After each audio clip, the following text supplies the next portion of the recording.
Central Ohio Sports Network's broadcast will begin in less than 5 minutes. I'm Brent Ford, voice of the Westerville Central Warhawks on COSN. Glad you could be with us. Stay tuned. Warhawk pregame is right around the corner in less than 5 minutes.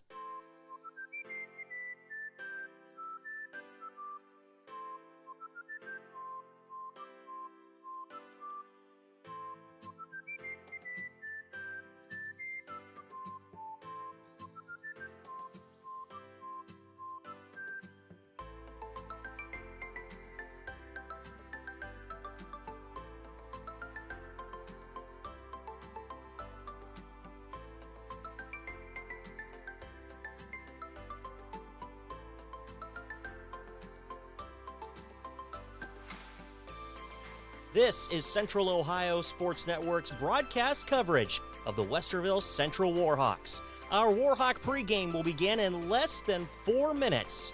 Keep it right here on Central Ohio Sports Network.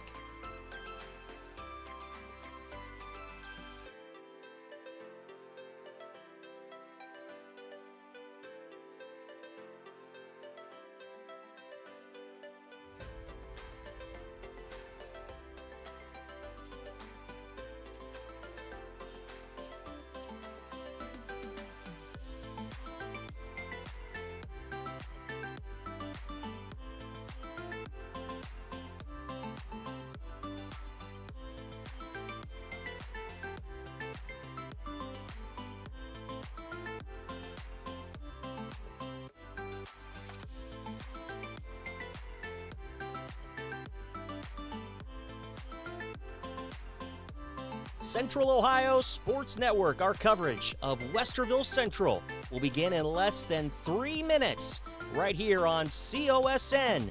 Warhawk pregame coming right up.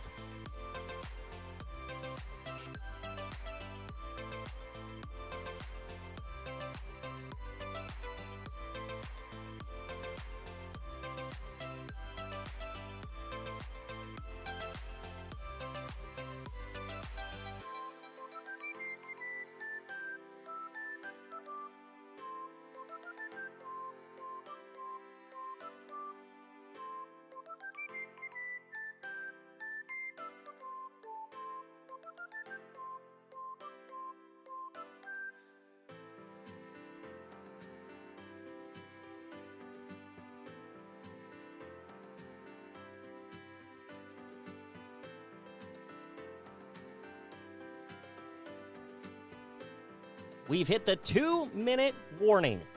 Warhawk pregame is coming right up on Central Ohio Sports Network.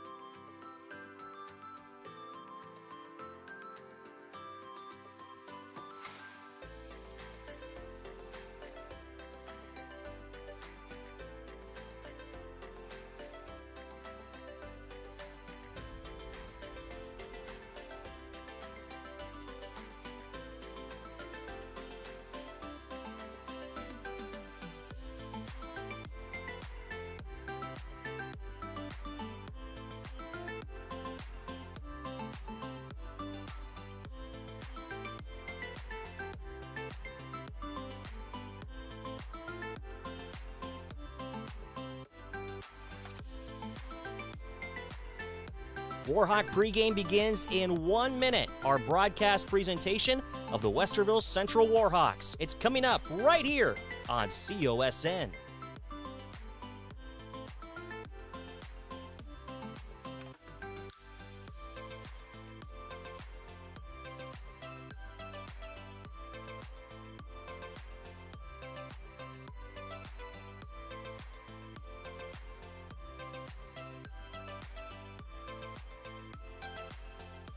"30 seconds until showtime. Warhawk pregame is about to get underway right here, COSN.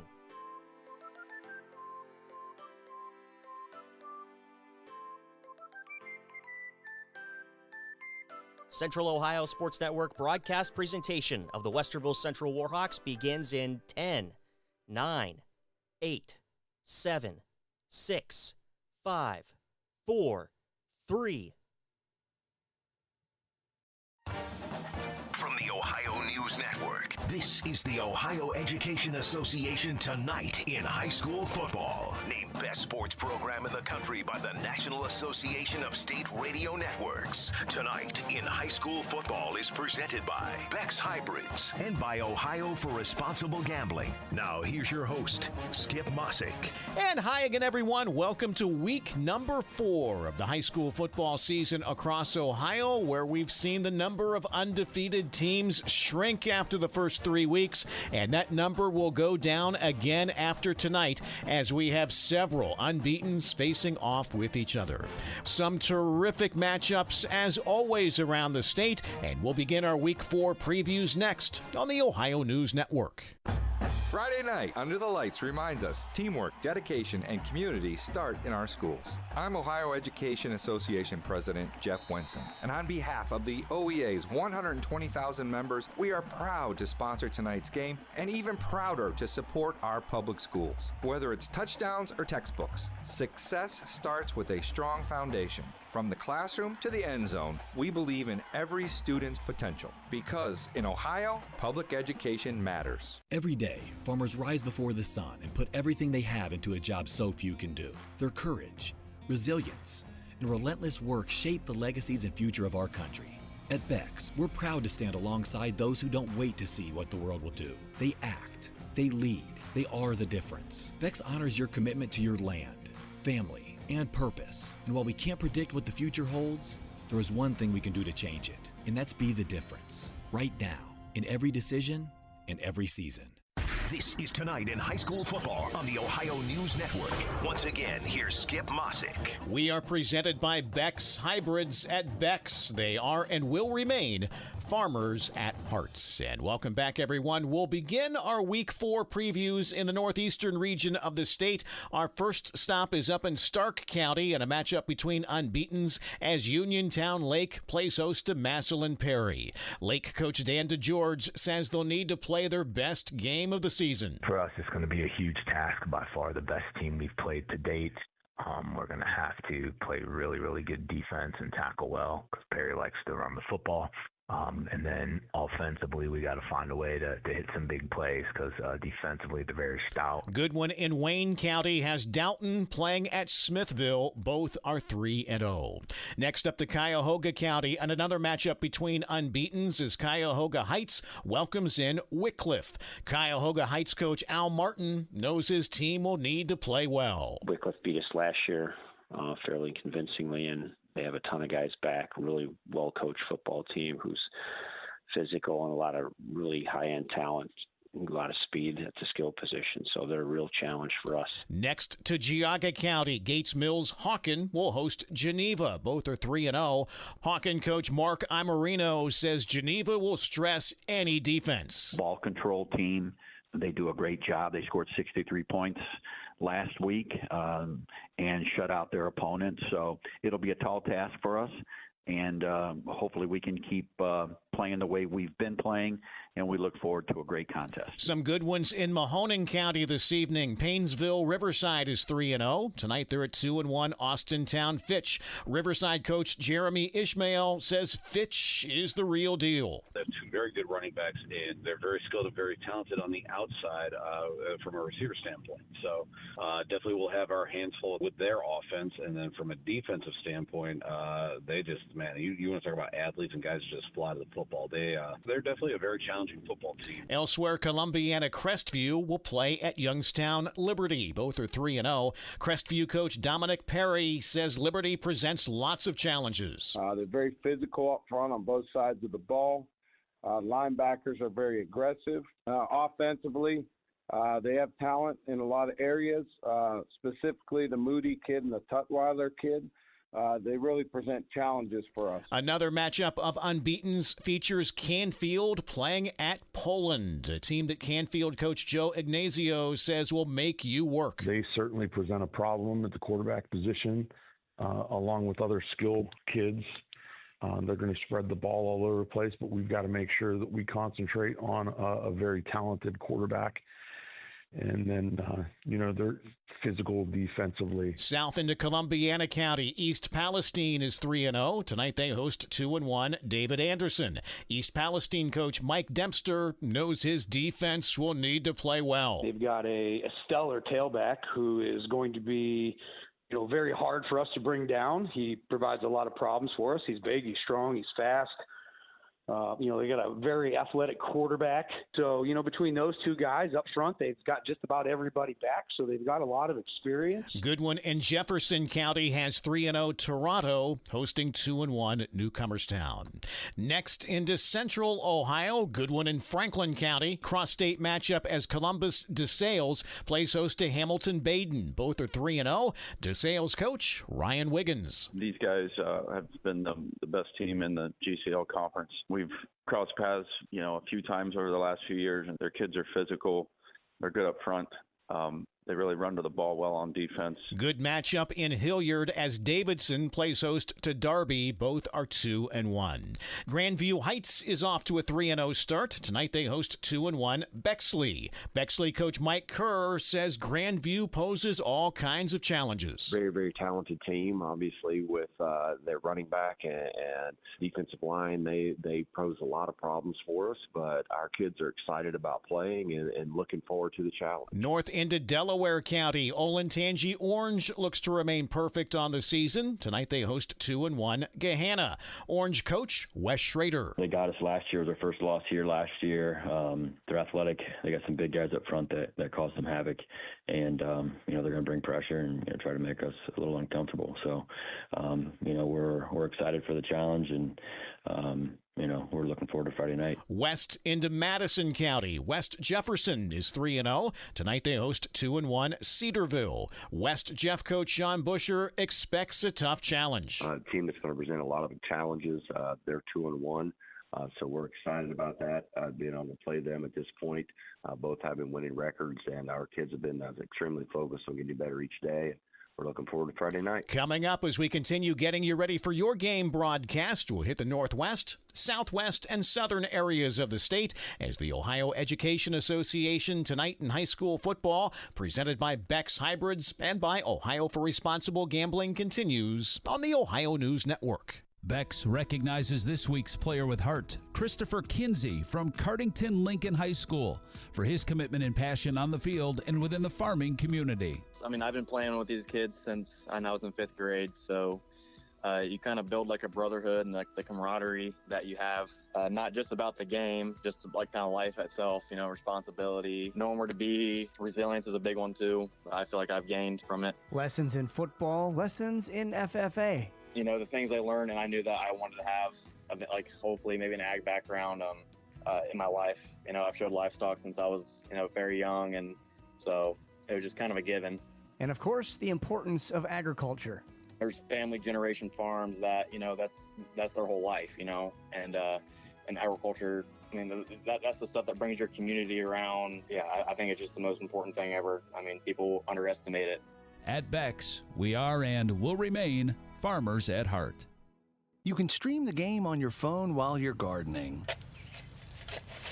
You can stream it while you walk the dog. You can stream it at a trampoline park. You can even stream it at a monster truck rally. But the second you get behind the wheel, the game's over. Remember, Ohio, phones down. It's the law. Hello, it's John Kozik, founder and president of TurboTrack Realty, and I buy real estate as is fast for cash. Give us a call today for an all-cash offer at 614-470-2000, 614-470-2000. I buy vacant properties, inherited homes, divorce situations, death in the family. I even buy my tenants won't pay me the rent houses. Give us a call today for an all-cash offer at 614-470-2000, 614-470-2000. Poorly imitated, never duplicated. This is ONN's Tonight in High School Football. Once again, here's Skip Mossick. We are presented by Beck's Hybrids and by Ohio for Responsible Gambling. And welcome back, everyone. Our Week 4 previews continue now as we head north into Richland County. 3-0 Gallion will play at 3-0 Shelby, a team that Gallion coach Matt Dick says is loaded. Exceptionally talented quarterback, unbelievable receiver, and they got a huge O-line with lots of other athletes that make it very, very tough on the defense. And then on the other side of the ball, defensively, they got some really, really big athletic defensive ends, and just the whole defense is a lot of 6-foot tall, rangy kids that run around with the football. Up Route 4 to Sandusky County, Fremont Ross will play host to Toledo Whitmer. Both are 2-1. Meanwhile, Kansas Lakota will host Woodmore. Both are 3-0. Lakota coach Ryan Lozier says his team had better be ready to play. Woodmore's going to run at us. They're fast and physical up front, and if we're not ready to handle that physicality, they can take it to us. But I feel like our kids are ready. Northwest into Lucas County, Perrysburg will play at Holland Springfield. Both are 2-1. Perrysburg coach Dirk Connor says they must eliminate Springfield's big play capabilities. They've got speed and athleticism everywhere, offense, defense, and special teams. When you watch them on offense, it's going to be an absolute premium that we tackle well and that we get a lot of guys running to the football. A lot of their plays have come from a guy making one guy miss and then he's gone, and so we got to make sure we put ourselves in position to tackle well. South into Wood County, Pemberville Eastwood will host Rossford. Both are 2-1.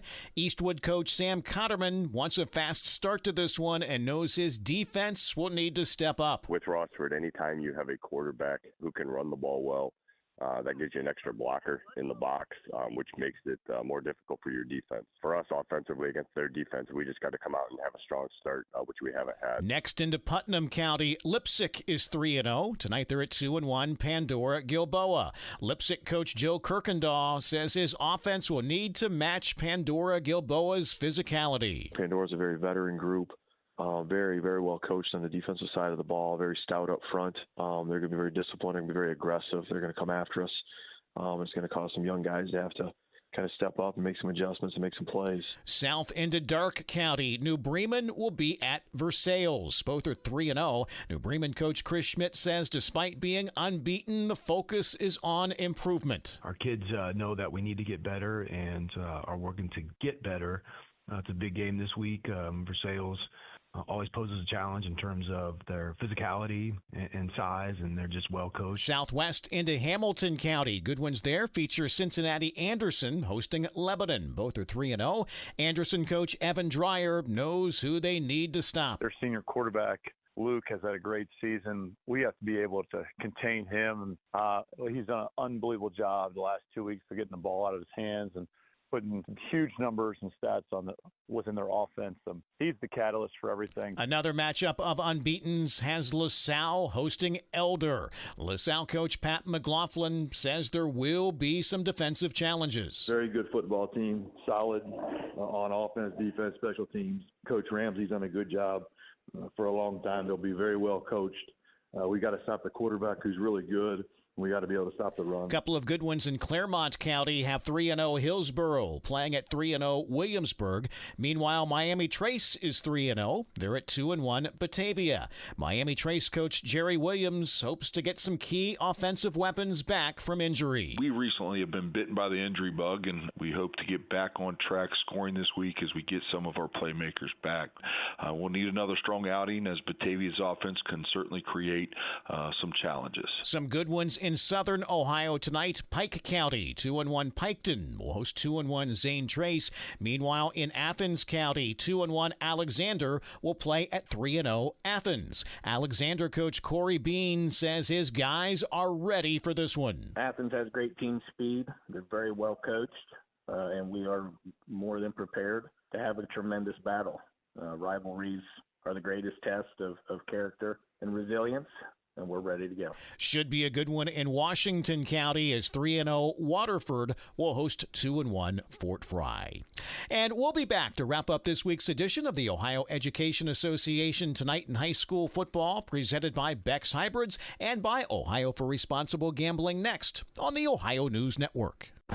Friday night, Under the Lights reminds us teamwork, dedication, and community start in our schools. I'm Ohio Education Association President Jeff Wenson, and on behalf of the OEA's 120,000 members, we are proud to sponsor tonight's game and even prouder to support our public schools. Whether it's touchdowns or textbooks, success starts with a strong foundation. From the classroom to the end zone, we believe in every student's potential, because in Ohio, public education matters. Every day, farmers rise before the sun and put everything they have into a job so few can do. Their courage, resilience, and relentless work shape the legacies and future of our country.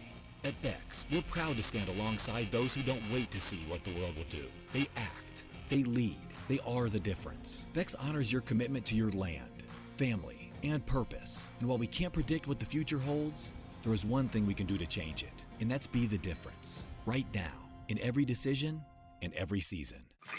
This is ONN. And that'll put a wrap on week number 4 of Tonight in High School Football. As always, wherever your team's in action, hopefully they're going to come out on top. For Brian Mays, I'm Skip Mossick. Enjoy your game broadcast. This is the Ohio News Network. This has been the Ohio Education Association Tonight in High School Football, presented by Beck's Hybrids and by Ohio for Responsible Gambling from the Ohio News Network. The following is a broadcast presentation of Central Ohio Sports Network.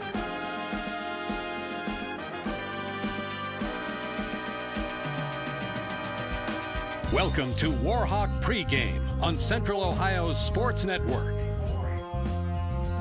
The Warhawks of Westerville Central coming off a win last week against Bell Fountain at home, the first home win for head coach Josh Franke. And they're looking to continue that streak as they play host to the Celtics of Dublin Jerome. It'll be a hard-fought battle here on Teacher Appreciation Night as Westerville Central honors those teachers that have had a positive impact on their lives in the classroom and on the field. Coach Schaber being recognized along with others who have really impacted a lot of these students. Wes Minke is on the sideline. We're going to hear from head coach Josh Franke. I'm Brent Ford, and we're going to preview this matchup between the Celtics of Dublin Jerome and the Warhawks of Westerville Central. Inside Warhawk pregame next on Central Ohio Sports Network. The year was 1907. The Cubs won the World Series and the Ford Model R hit the assembly line. While here in Ohio, school administrators came together to form the Ohio High School Athletic Association. One thing that hasn't changed since 1907 is the dedication of the OHSAA to education-based athletics in Ohio. School sports teach responsibility, sportsmanship, and life lessons that stay with students long after their playing days are over. The OHSAA seeks to prepare students not for the next level of sport, but for the next level of life. Okay, forest animals, kids are coming to the forest, and it's up to us to make their visit a good one. Sparrow, have you practiced the most popular bird songs for the year? Of course. Catchy. I like it. River, how's the temperature? It's a refreshing 52 degrees, man. I love it. Turtle. He's not here yet, man. He's late every morning. Okay. Squirrel. The forest has been preparing just for you. To learn more about cool things to do in the forest, visit discovertheforest.org. Brought to you by the U.S. Forest Service and the Ad Council. You're listening to Warhawk Pregame on Central Ohio Sports Network. Welcome inside Warhawk pregame here on COSN. Brent Ford along with Wes Minke inside our pregame coverage. And welcome to week number 4 of the high school football season. And Westerville Central has a very strong challenge ahead of them tonight. They have to take on Dublin Jerome. The Celtics are 3-0 coming into this one. Westerville Central 1-2 in the matchup. Of course, the Warhawks coming off their first win at home under head coach Josh Franke last week, 23-6 against Bell Fountain. The Chieftains had a great quarterback, but unfortunately it was Westerville Central who really found their groove in that game and found a way to get in the end zone for the first time on the season. And when we bring in the state champion bowler, Wes Minke, from the sideline, Wes, last week it was a great performance by Westerville Central, and they had themselves quite the evening last Friday night. Yeah, and I think it was a mixed effort across the board. I think obviously Nate Miller played one of his best games of the season to this date. And on top of that, Kevin King-Foku obviously showed up in a big way. This rushing attack was multifaceted on offense for the Warhawks as well. And not only Foku, but also Omar Bangura played a huge effort in that game. The defense stepped up big time. It was an all-around great effort from the Warhawks, and by far the best game they put on tape so far this season. Wes, when you look at the defense, what really stands out with how they played last week and how they can transition that into this game tonight? Well, I mentioned to you earlier, I think that the corner play and the safety play have been the biggest factor for the Warhawks this season so far. And I think if their corners continue to play the way they have recently, which is more, stable and kind of down to the ground, not trying to make those crazy plays or pick a pass off or jump a route, I think when they play concerted, they play a smart effort game on defense, they played a whole lot better. But like I mentioned to you, big receivers tonight, small corners, a long, lanky secondary for the Warhawks in the safety room. So there's a lot of kind of factors that play into this game and have to look good for the Warhawks to stay close in it. I mentioned to you last night, and you asked obviously in the Minky mailbox, but Nick Creaky has to have a big game tonight. Obviously that 6'4", lanky safety, he's got to cover a lot of ground, get around, help these corners out. I was actually just going to bring that up. Minky's mailbox was packed full of questions that were really important, I thought, coming into the game. But one that really sticks out into my mind is how are they going to continue to utilize all these big playmakers offensively? Omar Bangura, Cam Hebner, Kevin King-Foku, Johnson, Nate Miller, the freshman quarterback. Keep naming some names, and you've got a nice array of good players back there. The offense has to come out firing, especially when you win the toss and elect to receive. And the one game, the person that sticks out the most to me so far has had to be Cam Hebner. He hasn't touched the scoreboard. He's been kind of quiet in games thus far. 5 catches, 48 yards last game. He played a bigger factor than most people would like to admit or even saw in the box score on the field. But I think his effort and the ability to move around on the offense, create that motion pre-snap with Omar Bangura, it makes the defense respect him, at least from the aspect of a possession receiver. He's not the guy who's going to burn you downfield. He's not the guy who's going to hurt you, in the quick motion game. It's going to be Bangura, but I think that factor of him being there as a possession receiver, I like to think of it as a Mike Williams versus the Keenan Allen kind of guy. Obviously, for the Chargers, the biggest factor is Keenan Allen, right? He sticks out in the big way possession guy. That's Cam Hebner. He's the possession guy. He doesn't have that blazing speed. He's not going to beat you on the sideline. He's not going to have a crazy over-the-middle route. He's going to be that 9-10 yards a pop kind of guy, but he has to play that game for the Warhawks to be successful. Westerville Central and Dublin Jerome getting prepared to face off here at Warhawk Field. We continue our preview next, and we'll talk with Westerville Central head coach Josh Frankie after this on Central Ohio Sports Network.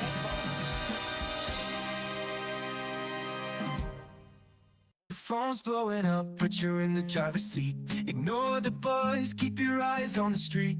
No text back, no scroll, just let it wait. Attention on the road, that's the only way. Phone's blowing up, but you're in the driver's seat.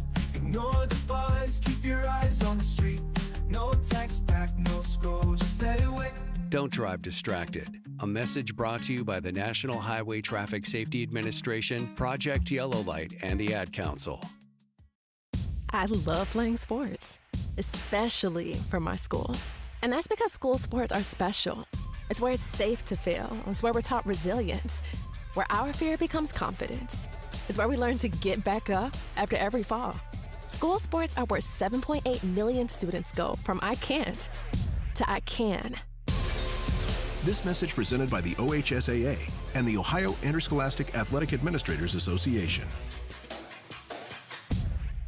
Man, I loved playing high school sports growing up. And it's fun being a fan now, don't get me wrong, but sitting in the stands feels like I'm missing out on all the action, I wanted to get back in the game, so I signed up to be a high school official. It takes me back to my playing days. I'm supporting students, and I get paid to make the big calls. Do you want to see the game up close? Sign up to become an official in Ohio at highschoolofficials.com. I'm a pretty great multitasker. I can wash dishes and do laundry. I can roller skate while walking my dog. I can even order lunch while doing my homework. But I can't use my phone while driving. A distracted driver is one of the leading causes of death in the United States. So when it comes to driving, please, don't be a multitasker. Don't drive distracted. A message brought to you by the National Highway Traffic Safety Administration, Project Yellow Light, and the Ad Council. You're listening to Warhawk Pregame on Central Ohio Sports Network. Welcome back inside Warhawk pregame, Central Ohio Sports Network. Brent Ford joined with Westerville Central head coach Josh Frankie. Coach, when you're looking at this game, Dublin Jerome is coming in at 3-0 right now. Really tough opponent. They have a quarterback that's looks like they can run the ball a little bit, and he can throw in the pocket a little bit too. How do you want to contain that kind of quarterback in tonight's game? Honestly, I think it's nothing different than what we've seen so far. Rain St. Clair was athletic. He could run and get out. Westerville South's quarterback was really mobile guy. So I don't think it's anything our defense hasn't seen, and we just have to emphasize making sure that you're taking care of the rush lanes and you got gap protection and you're playing gap sound. And as long as we do that, I think we'll be all right. How are your shoulders feeling? You got the weight of that first home win off of them. You feel a little more comfortable coming into Warhawk Field? Absolutely, man. The first win of the season is always the hardest. So now we're here. You feel a little bit more relaxed, a little bit more comfortable. I got a little bit of confidence. I think the team feels kind of the same way. Coach, you said you're always sucking on some suckers or cough drops last week for being a little sick. You got anything in the pocket tonight? Cough drops? Cough drops. The cough's gone, but we're going back to the cough drop, man. Superstition. So here we go. I've got those as well. Your defense, when you look at how they want to take on this offense, how do you want them to perform in the secondary in this game? We just need to keep everything in front of us. They're going to get theirs. I mean, they throw the ball a lot. They have great receivers, good quarterback.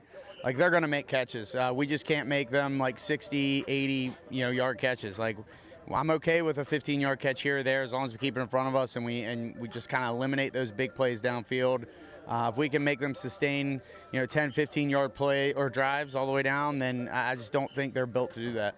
You have a good run game. You got some good receivers in the short game. But how do you want Nate Miller, your freshman quarterback, to manage this game tonight? Just take care of the ball, make good decisions. Don't try to do too much. I think there's times where, he like last week, he took a sack where he could have easily just thrown the ball away. And that's, I've tried to, emphasize that. And he's a competitor. And just try to emphasize, hey, man, sometimes a throwaway and get to third down is way better than taking a sack and then it's, 3rd and 23. So. Teacher Appreciation Night, how important is it to acknowledge those that are in the school building? I think it's huge because I think it's a profession that doesn't get enough appreciation, to be honest with you. I mean, these teachers have such huge impacts on these kids and, they're kids. And a lot of times they don't know how to communicate their appreciation. So this just gives them an opportunity and an opportunity for some of our teachers to realize, they made an impact on a kid that, maybe they didn't even realize. And I think as a teacher, those are the ones that feel the best. You got kids that appreciate you, but every once in a while you get that one kid that comes and tells you something and you walk away and you're like, I never realized I had that big of an impact on them. So I think that's why tonight's important. Coach, best of luck tonight. Thank you, man. Appreciate it. That's Westerville Central head coach Josh Frankie. When we come back, kickoff from Warhawk Field on COSN. This has been Warhawk Pregame on Central Ohio Sports Network. Welcome to today's game. This is Paul Keels, and you know how much I love broadcasting the Buckeyes, but I also love high school sports. On behalf of the OHSAA, let's all do our part to set a good example and make this a fun and safe experience for the kids involved. I know this game means so much to the players, coaches, and fans, but high school sports are about much more than the wins and losses. They teach life lessons that will be with the players long after their playing days are over. Good luck to both teams, and remember to respect the game. I loved playing high school sports. I loved the competition, the camaraderie, the bands, the crowds, all the pageantry, and I wanted to keep playing. But I graduated. No colleges called, and neither did the pros. So, to stay close to the game I loved, I decided to become a high school official. A referee. When I played high school sports, I learned the importance of integrity, good sportsmanship, and respect for the rules. Now, as a high school official, I get to help model these same values to others. Maybe the colleges and the pros didn't call, but the kids in Ohio did. And now, I'm enjoying the competition, the camaraderie, the bands, the crowds, and all the pageantry of high school sports all over again. Interested in becoming a licensed high school official? Go to highschoolofficials.com to learn more and begin the application process. Connect with Central Ohio Sports Network on Twitter and Instagram at COSN Audio, and like us on Facebook at facebook.com/Central Ohio Sports Network. COSN social media will have score updates, pictures from the game, audio clips, interviews, and more. Follow and like today. Central Ohio Sports Network. Sports coverage by the fans.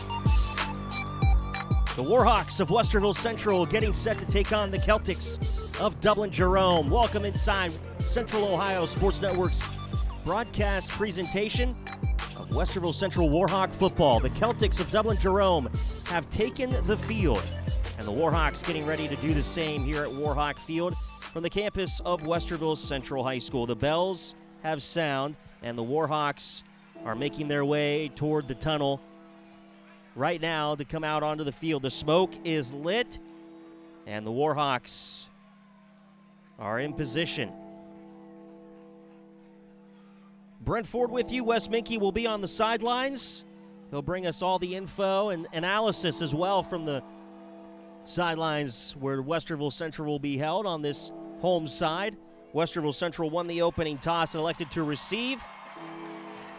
They will try to score into the north end zone, and here are the Warhawks of Westerville Central. The Celtics are in their gold helmets, white tops, and green pants for this game.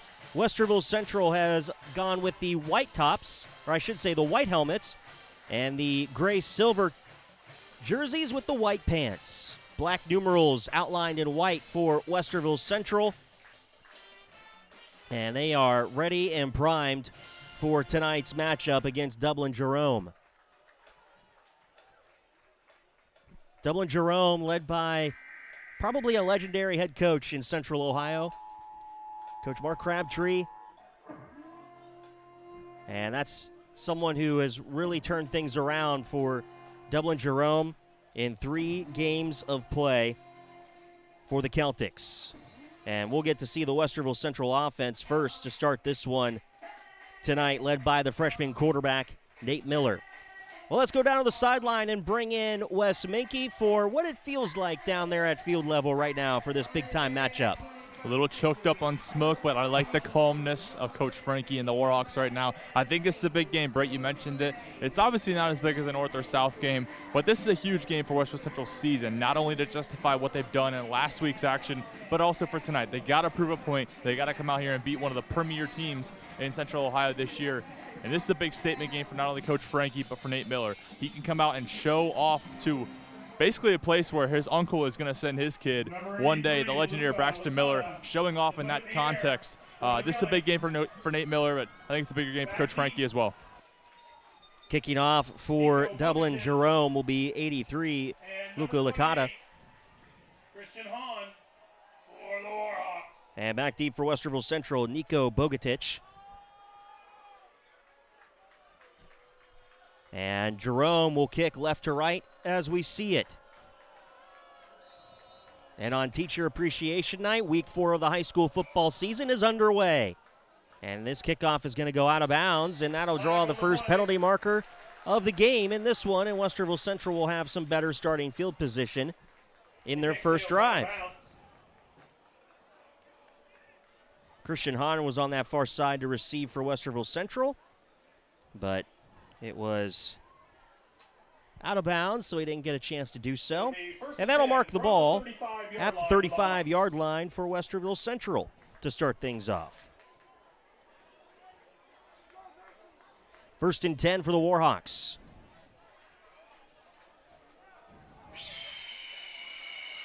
Ball will be spotted out wide to the right on that far hash mark. Westerville Central working right to left.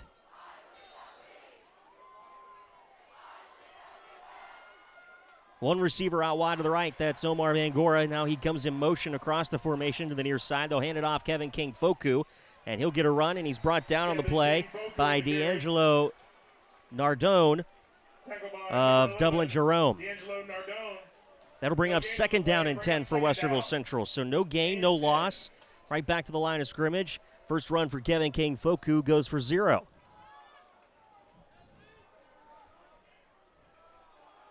Warhawks will go with Nate Miller under center. 2 backs in the backfield. Omar Bangura wide open to the near side left at the numbers. They'll hand it off to Kevin King Foku up the middle. He's going to get a yard or two. Gang tackled by several Celtics. Nardone was on the tackle, as well as Aiden Kors for Dublin Jerome. It's going to bring up 3rd down after a gain of 2. 3rd and 8. So you have to open up the playbook here a little bit, Wes, as you're looking at 3rd and long. You're probably going to expect a pass here.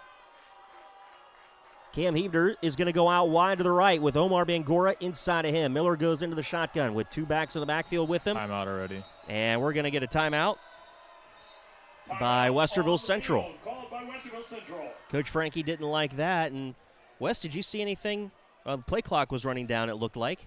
Yeah, I think it was more or less on this sideline. Coach Frankie set it in some sort of a motion in a play, and they didn't run it the right way. He immediately walked over to the official and got a timeout. So something along this play clock, not play clock, but this formation has not been working. This is now 3 straight weeks that Westerville Central has burnt a timeout within the first 2.5, 3 minutes of action. So got to figure out these early timeouts. I would agree. That's a good point. When you add all that up, burning one early on is not great if you're trying to get some kind of momentum going, and not everyone's clicking early on in the game. 10:45 first quarter, opening drive. Westerville Central with the ball. 3rd down and 8 at their own 37-yard line. They'll go with a couple of receivers to the near side left of the formation. Miller out of the gun. Everyone rolling to this near side left. Miller wants to throw, fires, and it's caught at the 50-yard line by Omar Bangura into Celtic territory at the 49-yard line. It was tipped up into the air by, I believe, number 11, D'Angelo Nardone. And luckily, Omar Bangura with the skill there, Wes, to corral that football in. Yeah, that was an impressive catch on this sideline. You kind of saw it in slow motion. It was a cool play. 1st and 10, Westerville Central at the Jerome 49-yard line. Omar Bangura will come out to the near side left. 1 man inside of him in Kevin Blas. Left of the formation, Miller into the shotgun. Now Bangura in motion. They toss it to him. He works on the right edge to the 47, and he's going to be stopped there after a gain of 1. They'll mark him back to the 48-yard line. 2nd down and 9 coming up for Westerville Central inside Jerome territory. And again, that goes back to the conversation we had with Coach Frankie about getting these playmakers in the rotation. How do you get more touches from your playmakers? And right now, they tried to get Omar Bangura on that one, Wes. Yeah, and it looks like they're also trying to kind of play behind the sticks a little bit. They're trying to get all these passing and shovel passes done behind the line. I think there's got to be something that's in the flats, kind of open up the middle of the field here. 3 receivers to the near side left. Bangura in a quick motion. Miller, play action to Hebner to the 40-yard line, and it's cut. And he's going to be short of the yard to gain, I believe. No, do they give him the 39? They do. It's going to be a 1st down, Westerville Central. Cam Hebner has been clutch in some of those big possessions and big catches.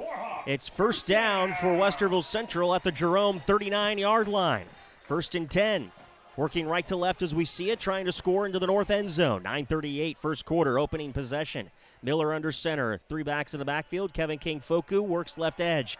And down to the 36-yard line on the left side goes Kevin King Foku, and that'll bring up 2nd down for Westerville Central at the Jerome 36-yard line.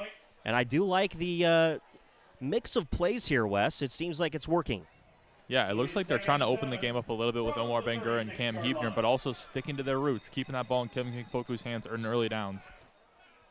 Miller will go out of the gun. Kevin King Foku onto his right side hip. Blas right of the formation with Omar Bangura. Hebner to the near side left. Miller the snap, rolling out to his right. Under pressure. Looks, steps up, runs, eludes 1 tackle, and then gives himself up at around the 33-yard line. And I thought that was a good decision by the freshman quarterback, Nate Miller there, Wes. Yeah, he needs to take off a little more, I think. And we've seen that in recent games, especially last week against Bell Fountain. He did take off a few times, I want to say 2 or 3 times in these kind of pass protection schemes, and it paid off for the Warhawks big time. So hopefully he can do it again this week. 8th play of the drive, 3rd down and 3 for Westerville Central at the Jerome 33-yard line. Miller will go out of the gun. Couple backs in the backfield. This is Kevin King Foku, the carry, and he's met right there at the line. Chase Ungernot will bring him up, and that'll bring up 4th down now for Westerville Central. Gain of a couple on the play. It's to the 32-yard line. Gain of 1, I'll be more specific, but it's 4th and 2 now for Westerville Central. That'll bring up 4th down and 3. Well, it's a long 2, actually. Where they marked that, Wes, they gave him some yardage, but now it's more accurate to a 4th and 3. And it looks like it's go time here. Nate Miller in the huddle. And he's going to break that huddle. Play clock is down to 5. He goes under center. 3 backs in the backfield. They'll hand it off. Confusion in the backfield. Omar Bangora to the near side, 30, 25, and wrapped up and taken down at the 23-yard line. Out of bounds goes Omar Bangora and tackled on the play by Elijah Bonsu of Jerome. What a play. That was a great run down there, Wes. Yeah, that's that perfect mixed direction. They like to send Kevin Kinfolk out to the right, kind of drag the entire line with him. They send that fullback as well that way. I can't get a number on who the fullback is for Central, but they send that fullback to the right as well. Misdirection, bring Bagura back left. Miller under center, 3 backs in the backfield, 1st and 10 at the Jerome 24-yard line. They hand it off up the middle, and barreling his way to the 21-yard line goes number 41, J.J. Ruark. Ruark, excuse me. We don't get to say his name much. He's an absolute wrecking ball down in that run game. I agree, Wes. It's going to be 2nd down and 6 now for Westerville Central at the Jerome 20-yard line. 6:47 to play opening quarter. Westerville Central will put Omar Bangora wide to the right. Hebner to the near side left with Cohen Buss. They'll hand it off to Kevin King Foku, and tries to break a tackle, and he gets inside the 20, down to about the 17-yard line, it looks like, maybe 16. It'll bring up 3rd down, though, for Westerville Central. This will be the 12th play of the drive coming up, and the last couple handoffs by Nate Miller, maybe a little confusion about where he's supposed to go with it, but they are still getting positive yards out of those runs. 3rd down, and a very long 3, according to the scoreboard. It looks more like 3rd and 4, the way it's set up. Johnson is in the shotgun, and then Westerville Central is going to have to burn another timeout because personnel-wise, Kevin Blas was on the field, and that's just another timeout burn by Westerville Central in this opening quarter, Wes. Yeah, that's not going to be Coach Frankie's happiness right there. A tough play call to get Blas off the field. He came sprinting off. It almost looked like he was in motion, and he just never stopped running. So that was like a funny play call there. 2 timeouts used by Westerville Central in the first quarter alone. And we're halfway through the first quarter. Run game looks good, though. The run game does look good. And with 5:51 to play in the opening quarter, Westerville Central has burned those 2 timeouts. Still the opening possession of the game. They've used half the first quarter clock, more than that now. Kajai Johnson out of the shotgun in this Wildcat formation, and it goes right to Kevin King Foku on the snap. He's got it. And he's going to have enough for the 1st down. That 3rd down play, direct snap to Kevin King Foku. That'll be a 1st down for the Warhawks at the Jerome 12-yard line. Great play there, Wes. Yeah, that was a nice play call. I like the misdirection. Kajai Johnson obviously taking a few handoffs recently, kind of that Wildcat formation. This time direct snap to Kevin King Foku. Turns out with a big play. 1st and 10, Westerville Central at the Jerome 12-yard line with 5:25 opening quarter to play. Miller looks at his play sheet and puts Cam Hebner out wide to the right. Play clock is down to 4. The snap to Miller. Hand off to Kevin King Foku. Finds a gap on the right edge and gets down to the 8-yard line. And that will bring up 2nd down for Westerville Central. And the Jerome Celtics defense trying to find an answer right now as Westerville Central really mixing things up. 2nd down and 6 for the Westerville Central Warhawks. Under 5 to play in the opening quarter. This is the opening possession for Westerville Central of the game. Ball Ball is between the hashes at the 8-yard line. Hebner and Bangura go out wide to the right. The snap, the handoff to Kevin King-Foku. He's going to be dropped in the backfield for a loss. Parker Middleton was on that penetration in the backfield, and Kevin King-Foku is going to lose some yards back to the 10-yard line. It'll bring up third down. That time, Jerome West read that play. Yeah, and I think the biggest thing I've noticed so far is every single play the Warhawks have continued to run this ball, the safeties continue to drop down lower and lower and lower into the box. It's going to test Nate Miller. He's going to have to go over the top eventually, and it's just a waiting game right now with Coach Frankie. How much longer can he take Kevin King-Foku with those 2-3-yard rushes before he has to pop one over the top? Third down and 8, Westerville Central at the Jerome 10-yard line. 4 minutes to play, opening quarter. Kevin King-Foku to the left hip of Miller out of the gun. High snap. Miller rolling out and under pressure. Caught! And it's into the end zone. Cohen Bus for the touchdown. Westerville Central. Nate Miller's pass complete to number 88. Cohen Bus, 4-6. That will be Nate Miller's first passing touchdown of the season. And he did it on a rollout under pressure and found his tight end, Cohen Bus. That was one heck of a play there by Westerville Central, and they get on the board first. And now Cohen Bus for the point after. Snap is back, hold is down, kick is up, and it is good. Westerville Central will lead in the opening quarter 7-0 over Dublin Jerome. And the Warhawks really had a great offensive drive there. They went 65 yards and took quite a bit of time off that clock, Wes, and that was a great opening drive for the Warhawks. Yeah, and I mentioned to you right there, Brent, literally the play before, they're going to keep dropping those safeties down in the run game. They're going to have it over and over and over again. They're going to dare Westerville Central to run the ball.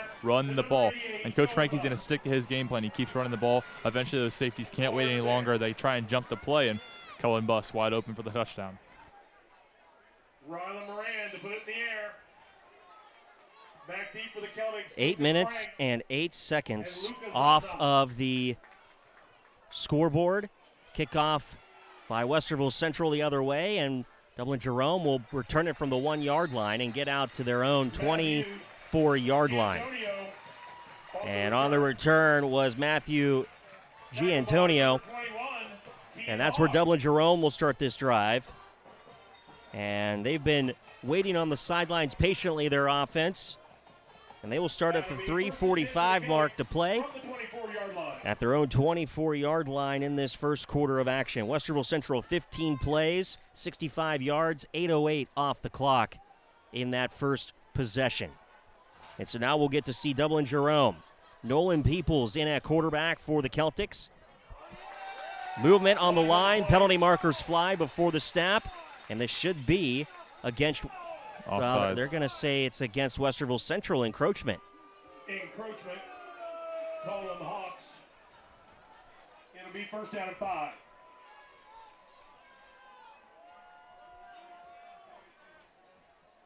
So they'll try it again. 1st and 5 now for Dublin Jerome at their own 29-yard line.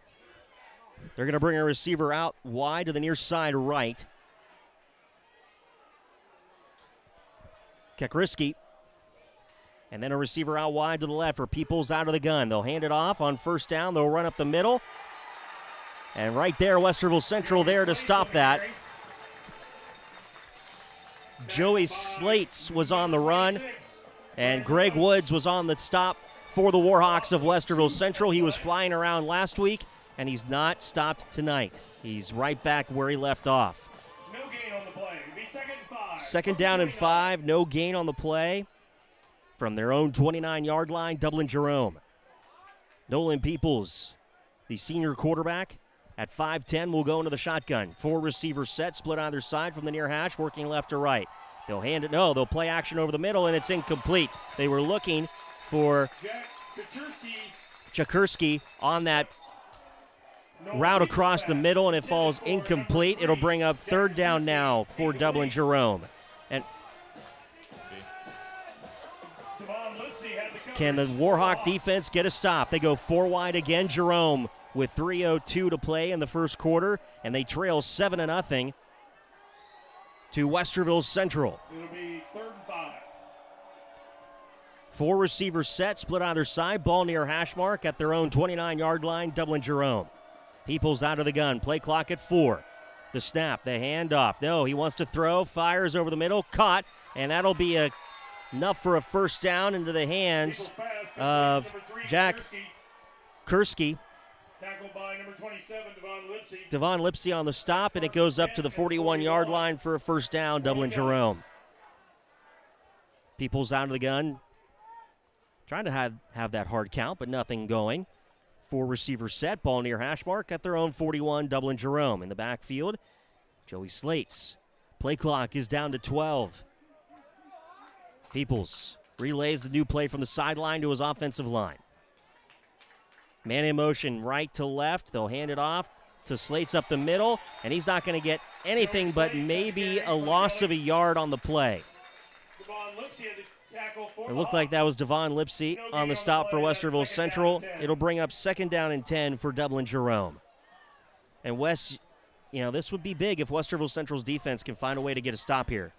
Yeah, obviously it's a massive factor getting off the field and putting your offense back on the field. This high-flying, high-scoring Jerome offense has to be left at bay for the Warhawks. 4 receivers set, 3 wide to the left. Peoples throws, caught at the 45, dives toward the 48, and it's into the hands of Matthew Giantonio. Lipsy was there along with Greg Woods. It's going to be 3rd down and 3 at their own 48-yard line for Dublin Jerome. Big 3rd down here for the Warhawk defense. They need a stop. Peoples out of the gun. The play clock is at 15. Lipsy's ready to get into the backfield. Greg Woods on that left side. Maurice Crozier on that right side of the line for Westerville Central. The D-end who was on the Frankie Coach's show last night. Peoples keeps it himself. No! In the backfield, the Warhawks go. And a big stop for Maurice Crozier and Greg Woods there as well. Lipsy in on the coverage too, and that'll bring up 4th down for Dublin Jerome. And at their own 46-yard line, they're going to have to punt this one away on 4th and 5. And 5 from the 46-yard line. Wes, I had you potted down. Say that again. That's important. I said I think this has arguably been the best quarter of Warhawk football I've seen all season. I agree. This has been a great quarter, and Dublin Jerome will have to punt it away. They send it away. Cam Hebner calls for the fair catch. He backtracks to his own 10-yard line, and the clock will stop at 25 seconds to play.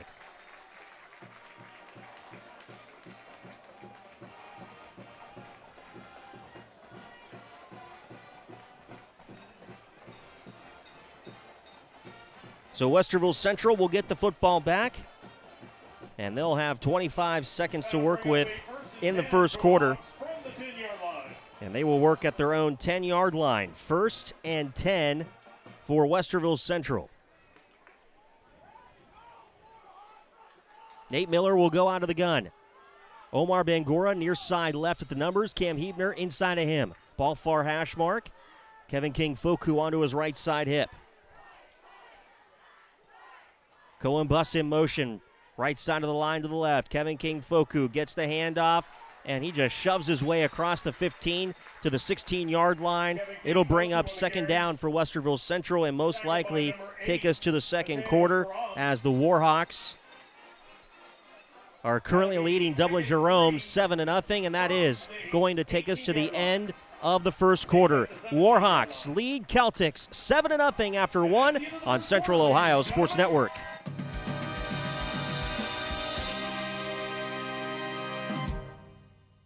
Buckeye football great and NFL Super Bowl champion Jim Lachey on sportsmanship. Winning and losing can teach kids many lessons, but high school sports are truly about respecting your opponent, representing your school, and building the foundation for a lifetime of success.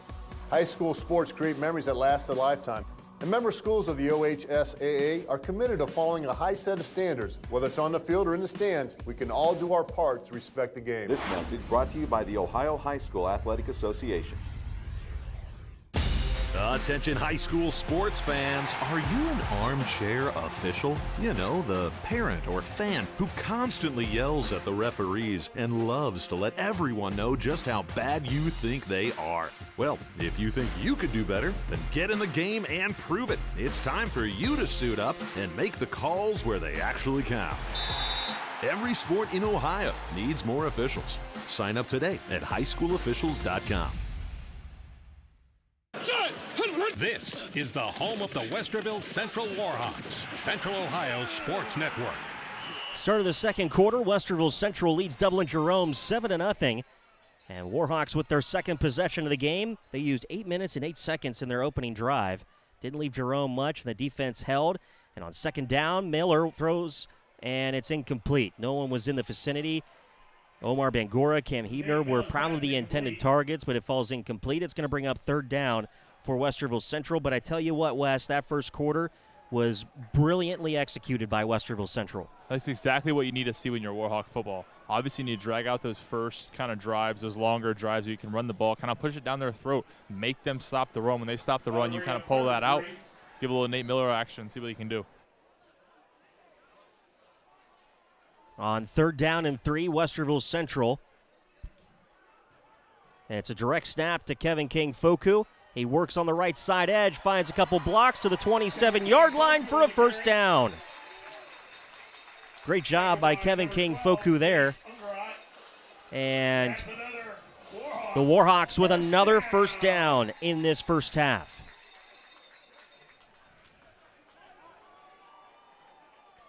Yeah, I'm liking the direct snaps right now. It really throws it off. You don't know if it's going to be Kajai Johnson or Kevin King-Foku, but now Nate Miller is back out there in the gun. Play clock is at 10.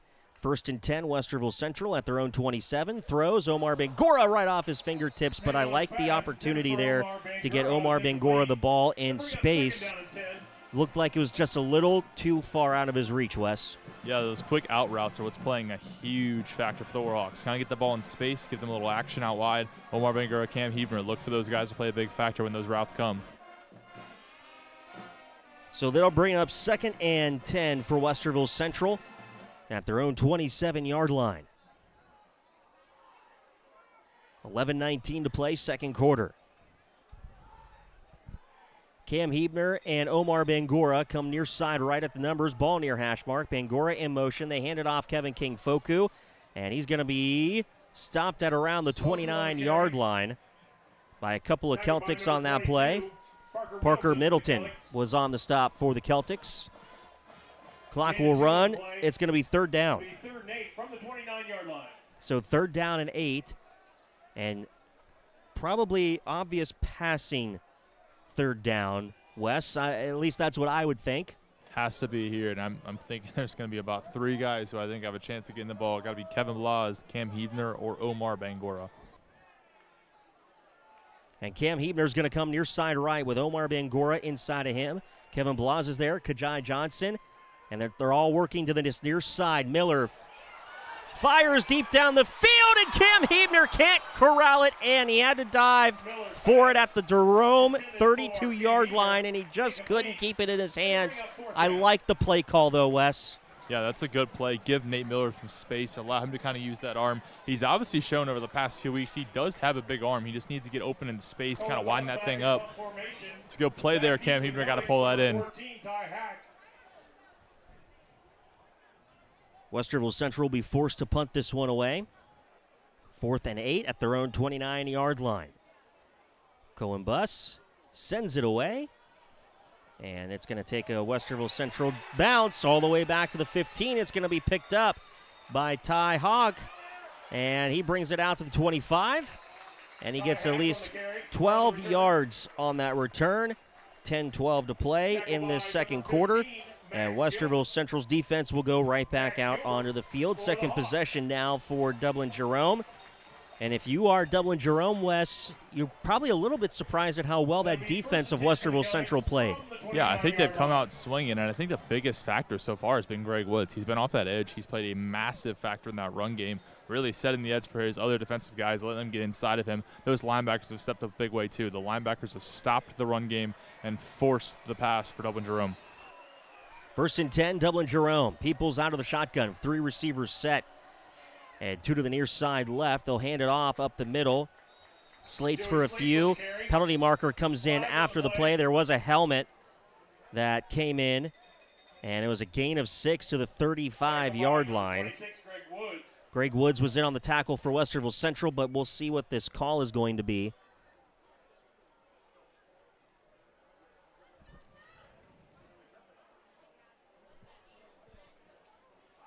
And it is going to go against Dublin Jerome. The offense has been backing up, while Westerville Central still just standing there talking. Is a dead ball, personal foul against Dublin Jerome. And then it'll be second down now for Dublin Jerome. Well, that helps the defense out a little bit there, Wes. Yeah, it does. I think that's a massive factor. Let's Greg Woods and these other pass rushers kind of take a chance and just go after the quarterback. Greg Woods, Luis Crozier is on the left side of the line. Greg Woods on the right side. Those 2 defensive ends have played big factors in the last couple weeks. And again, they're getting pressure in the backfield again.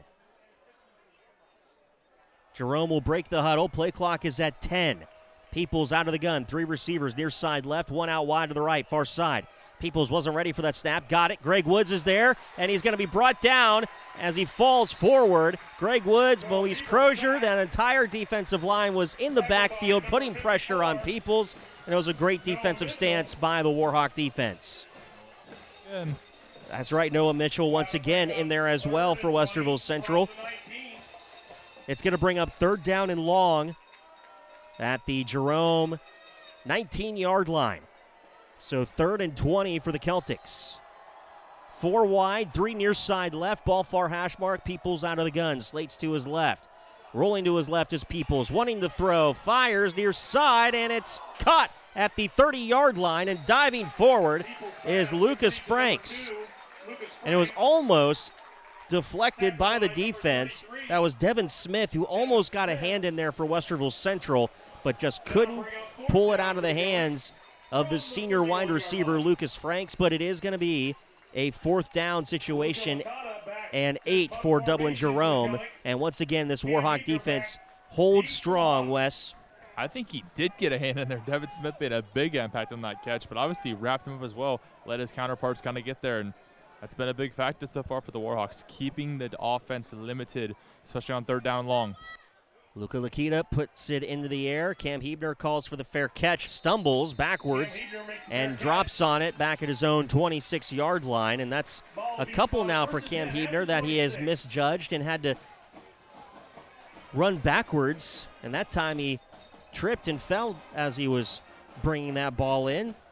He's probably a little frustrated with himself, Wes, that he couldn't make that last catch in the last drive. I think that ball flight as well, and the punts are a little higher than he's been used to. He's kind of gotten more direct punts rather than these high arcing ones.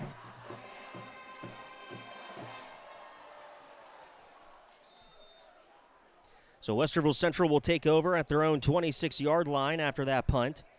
And it'll be Nate Miller out of the shotgun, 8:16 in this second quarter to play, 7-0 Westerville Central.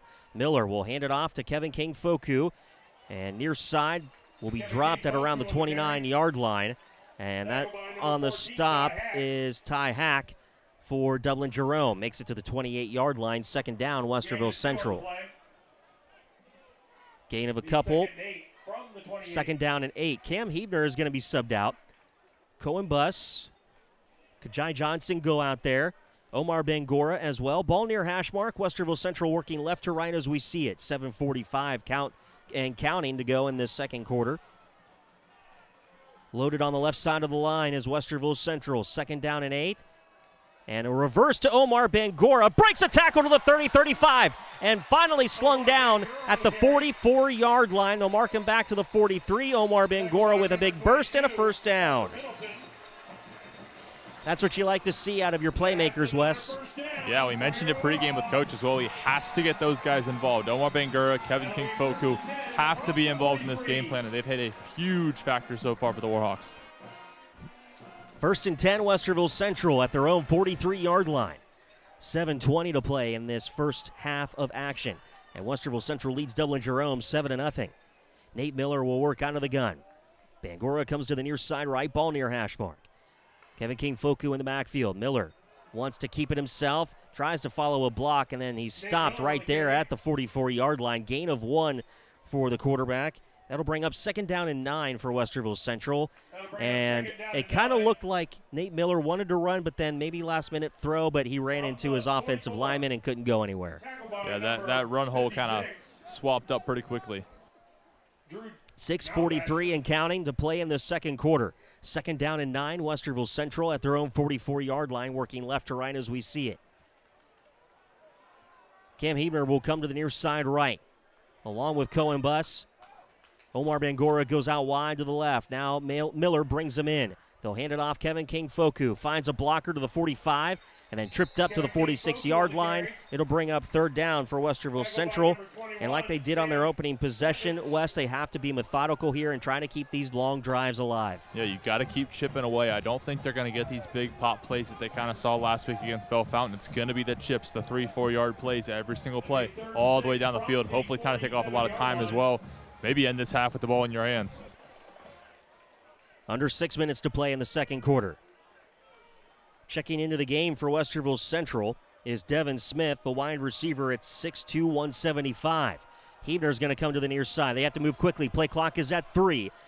Miller out of the gun, all alone in the backfield, dropping back. Pressure comes. Miller fires deep down the near sideline, looking for Cam Hebner. He caught it at the 23-yard line, and he's fighting, and you can see that he's being punched as he's going down by the defense of Dublin Jerome. But somehow Cam Hebner corrals that in, and Westerville Central moves the chains into Jerome territory. Brent, I'm telling you. Cam Hebner. You're right, Wes. It's getting big. And with 5:27 to play in this second quarter, was it Dublin Jerome that called the timeout, or did the officials call timeout, Wes? It looked like it was Dublin Jerome, but okay. I can't really confirm. 1 timeout remains for Westerville Central.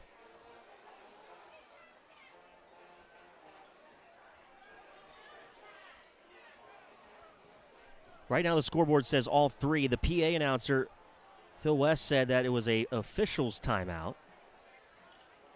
Oh, yeah, it has to be official timeout. They're not ready yet.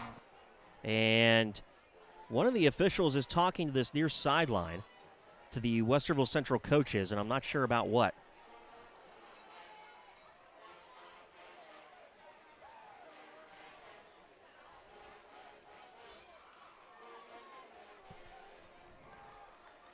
Well, Wes, this is one of those moments in high school football where I wish the referee had a microphone to tell us everything. Yeah, I wish Coach Frankie was mic'd up as well, but hey, good luck. Oh, I see the problem. I see over on the far side hashes at the 27-yard line. It looks like someone may have brought back up their pregame meal. The official's timeout so for matter on the field. Let's step aside. Let's take a break while that gets cleaned up on that far side. And when we come back, we'll talk a little bit more X's and O's as Westerville Central, 5:27 in the second quarter, leads Dublin Jerome 7-0 on Central Ohio Sports Network.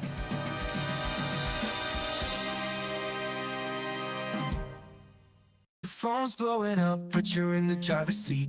Ignore the buzz, keep your eyes on the street. No text back, no scroll, just let it wait. Attention on the road, that's the only way. Phone's blowing up, but you're in the driver's seat. Ignore the buzz, keep your eyes on the street. No text back, no scroll, just let it wait. Don't drive distracted. A message brought to you by the National Highway Traffic Safety Administration, Project Yellow Light, and the Ad Council. I love playing sports, especially for my school. And that's because school sports are special. It's where it's safe to fail. It's where we're taught resilience, where our fear becomes confidence. It's where we learn to get back up after every fall. School sports are where 7.8 million students go from I can't to I can. This message presented by the OHSAA and the Ohio Interscholastic Athletic Administrators Association. Man, I loved playing high school sports growing up. And it's fun being a fan now, don't get me wrong, but sitting in the stands feels like I'm missing out on all the action, you know? I wanted to get back in the game, so I signed up to be a high school official. It takes me back to my playing days. I'm supporting students, and I get paid to make the big calls. Do you want to see the game up close? Sign up to become an official in Ohio at highschoolofficials.com. I'm a pretty great multitasker. I can wash dishes and do laundry. I can roller skate while walking my dog. I can even order lunch while doing my homework. But I can't use my phone while driving. A distracted driver is one of the leading causes of death in the United States. So when it comes to driving, please, don't be a multitasker. Don't drive distracted. A message brought to you by the National Highway Traffic Safety Administration, Project Yellow Light, and the Ad Council. This is the home of the Westerville Central Warhawks, Central Ohio Sports Network. Well, back here at Warhawk Field with 5:27 to play in the second quarter, still waiting for someone to come out onto the field and clean up the aftermath of someone's dinner. There's actually two locations that we found.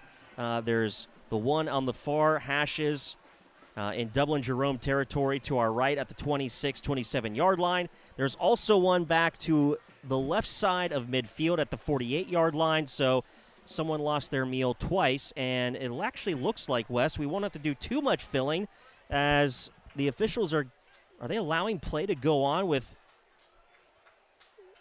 some dinner still out on the field, or are they going to have to tell the teams go back to your huddle? They're going to tell them to go back, but Yeah. This is Ohio high school football. Come on, let's play through it. Well, We play through the snow. We play through the rain. Come on, let's play through something else. Wes, let's talk about that last play and catch by Cam Hebner. We had just said, man, he looks like he's struggling. It looks like he was frustrated with that dropped pass. He was backpedaling on some of these punts, and then all of a sudden he gets this big catch. Yeah, and I think it goes back to the point of just like Nate Miller, right? He has to get some confidence. He's a guy who hasn't really played a ton of varsity. He played last year, led the team in receptions, but on a team that didn't really pass the ball that much. It was more of a rushing team, didn't really score that much either. So he's kind of getting an elevated factor this year in this team's game plan. Him and Omar Baker are the 1-2 combo out wide. And I tell you what, I've noticed a lot so far in this game, and I think last game he played a really under-the-radar, kind of on the box score team kind of game. Tonight he's shown up in a big factor. He's obviously returning punts this time now full-time by himself. And I'll tell you what, he looked really good on that pass play. He kind of found the route, kind of boxed out his corner, and then held onto the ball through a bunch of heavy punches and heavy rights and lefts, and, hey, made the play. Yeah, he was getting punched pretty hard. And, hey, let's give a shout-out to the Dublin Jerome training staff. Cleaning one area, Coach Max Shaver of the boys basketball team here at Westerville Central helping to clean. He's got a big bucket to clean everything up. A lot of people coming out, athletic director Andy I to clean up the mess. Hey, that's a great coach right there. Coach Max Shaver, yeah, great job. And all the support staff for Westerville Central here tonight getting out there to clean. The training staff for Dublin Jerome getting out there to clean as well. They're flooding this turf. They are. It is two big water ponds now where the dinner had ended up. Every day of the week, except Sunday, of course. Someone's going to go down in that and just get soaked. That is not going to be fun. But it looks like they got everything cleaned up. It actually looks like the team doctor came out as well for Westerville Central to make sure that maybe it was properly cleaned up. But either way, Wes, I think we're going to be able to get back to some football now. Showtime. Here we go. So 1st and 10 for Westerville Central. And they're standing at the Jerome 22-yard line off to our right. Nate Miller will work out of the gun. One back in the backfield.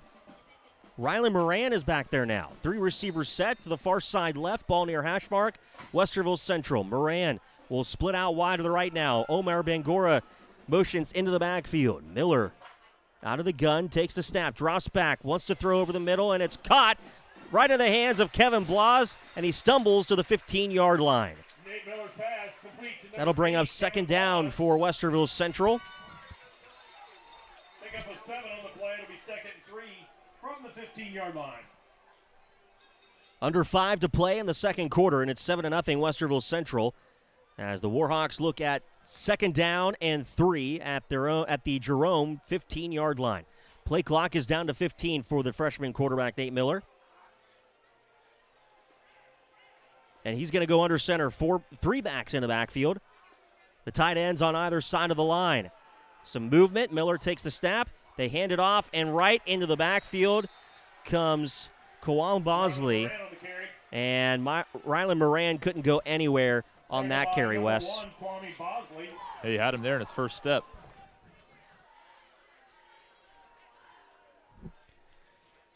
So it'll be 3rd down now for Westerville Central at the Jerome 19-yard line.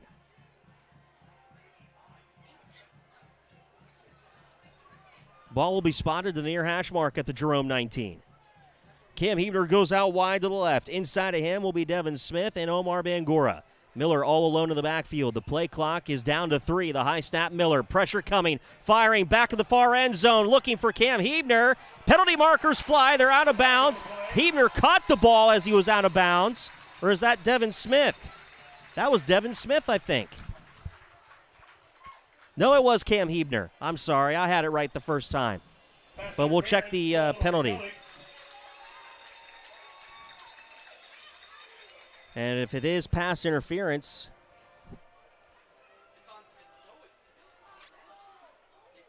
then it's going to be an automatic first down for Westerville Central, yes? Coach Frankie wanted that touchdown call. He wasn't getting it, and Coach Schaefer had to be the get-back coach and get everyone back and get Coach Frankie off the field. And so with that, it'll be an automatic first down for Westerville Central inside the 10-yard line. It'll be 1st and goal for the Warhawks of Westerville Central. 3:45 in the second quarter to play, and that's a big call, Wes. Yeah, it's a massive factor again. Cam Hebner drawing that defense back wide again along that goalpost. Miller will go under center. 2 backs in the backfield. Bangura out wide to the left. Now motions into the backfield. They toss it back to him, working the right side edge to the 10. And he jumps in. He gets back to the 9-yard line. Picks up half a yard. It'll be 2nd and goal now for Westerville Central as that clock winds. About 3:33 to play now until halftime. And we'll remind you that coming up at halftime will be our halftime report. But Skip Mossick's Tonight in High School Football will kick us off first. That's all coming up at halftime here on Central Ohio Sports Network.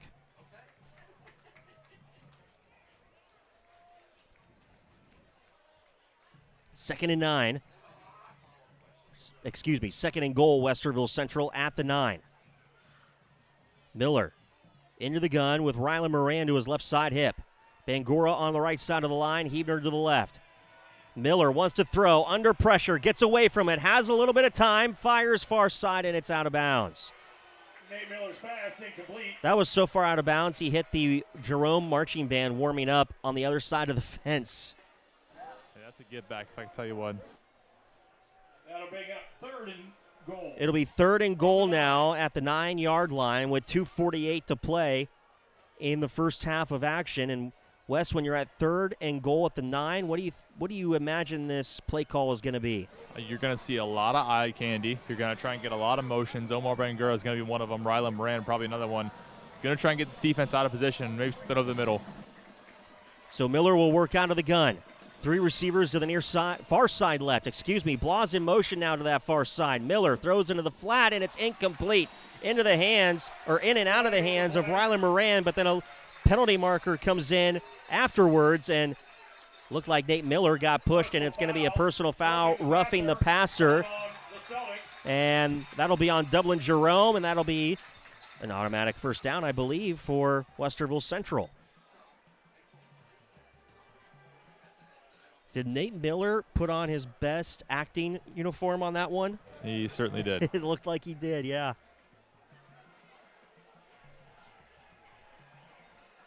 So the ball will be spotted inside the 5-yard line, close to the 4. It'll be 1st and goal at the 4 is what they're going to call it. Miller under center, 3 backs in the backfield. Lots of movement on the line before the ball is snapped.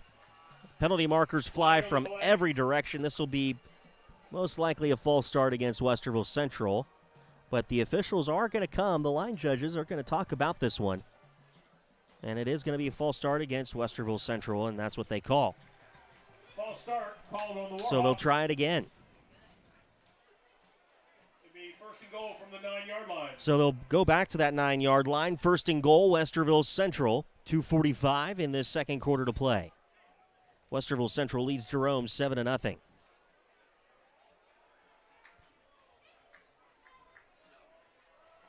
Miller under center, 3 backs in the backfield, play clock at 14. Miller the snap, handoff, Omar Bangura cuts into the middle to the 5, trying to fight his way, and he gets to the 1-yard line. Once again, the playmakers in action, Wes. I'm telling you right now, Omar Bangura has to have the ball in his hands. This is a potential spot right now where Kevin Kinkfoku is going to thrive.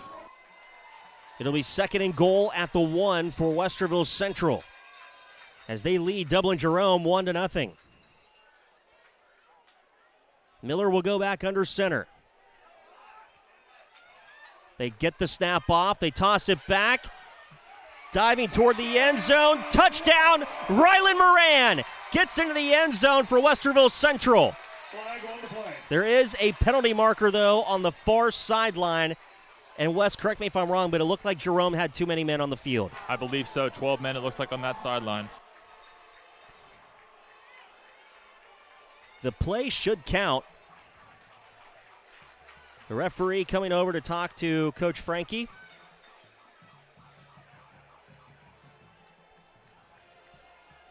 And I think they're going to allow that one to go. Stands is called. Yep. You believe in miracles, Brent. It's actually going to be enforced on the kickoff, I believe.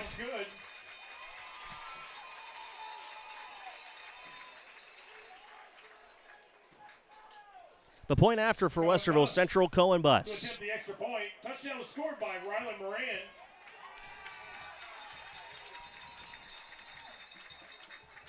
So Bus with the point after. Right now 13-0 Westerville Central, 2:04. Snap is back, hold is down, kick is up, and it is good.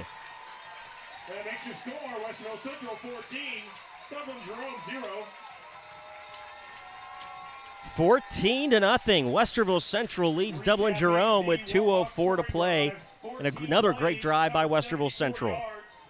Took 6 minutes and 12 seconds off the clock. Capped off by Rylan Moran, 1-yard run for a touchdown. That drive, 13 plays, 6 minutes, 12 seconds off the clock. Started at their own 26, Westerville Central.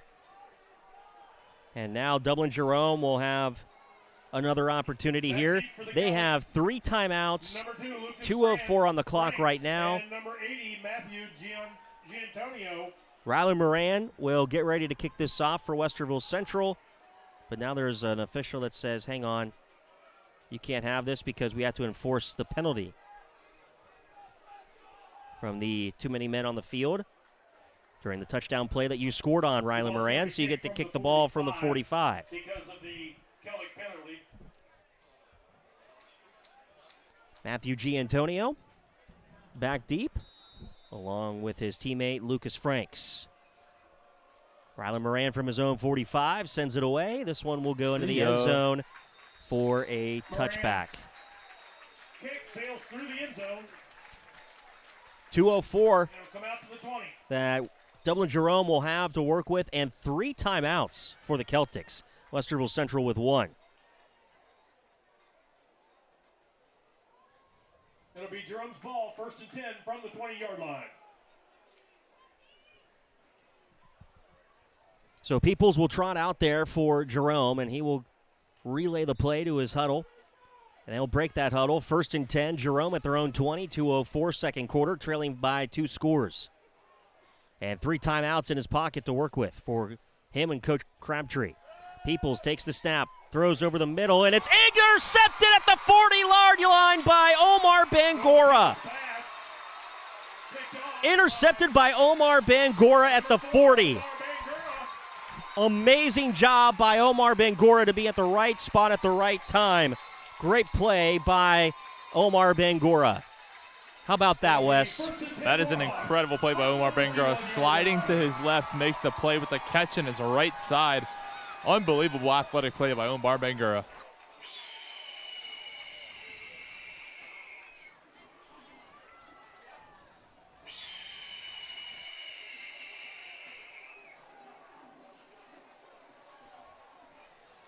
So Westerville Central will have 1:58 on the clock to work with, and they will start at the Dublin Jerome 41-yard line.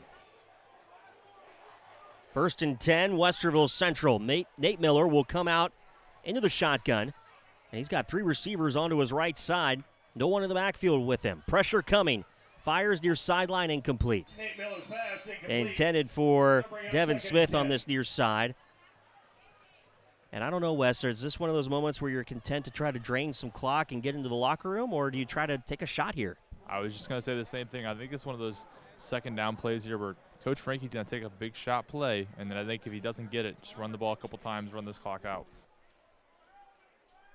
2nd down, 10 coming up, Westerville Central. 1:54 until halftime to play. 14-0, Westerville Central over Dublin Jerome. 3 receivers near side right, ball between the hashes at the 41-yard line of Jerome. Miller takes the snap, quick throw, near side, Bangora, 40, and tiptoes out of bounds right around the 37-yard line. That'll bring up 3rd down for Westerville Central.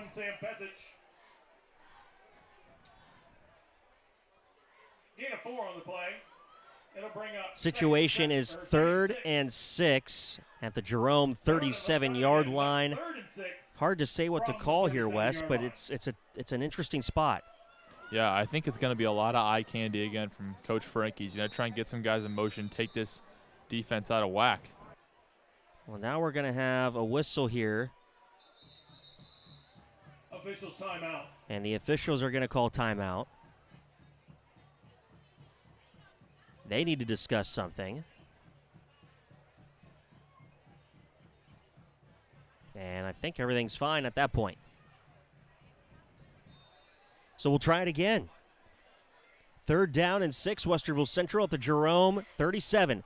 4 receivers bunched far side left. Bangora now comes in motion left to right. 2 receivers to the near side right. Empty backfield.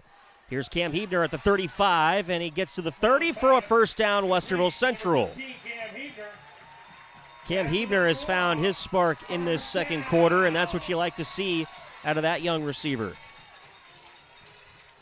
Tackle by number 4, Matthew Esquera. Cam Hebner, a junior, really showing his experience that he got from last year coming into this season. It's 1st and 10, Westerville Central at the Jerome 29-yard line. 1:24, 2nd quarter to play. Miller all alone in the backfield. Pressure coming once again. Miller keeps it. Stiff arm to the 30, and he's going to be taken down right around that 30-yard line for a loss of 1. It'll be 2nd down and 11 for Westerville Central as the clock winds down, 1:05 and ticking.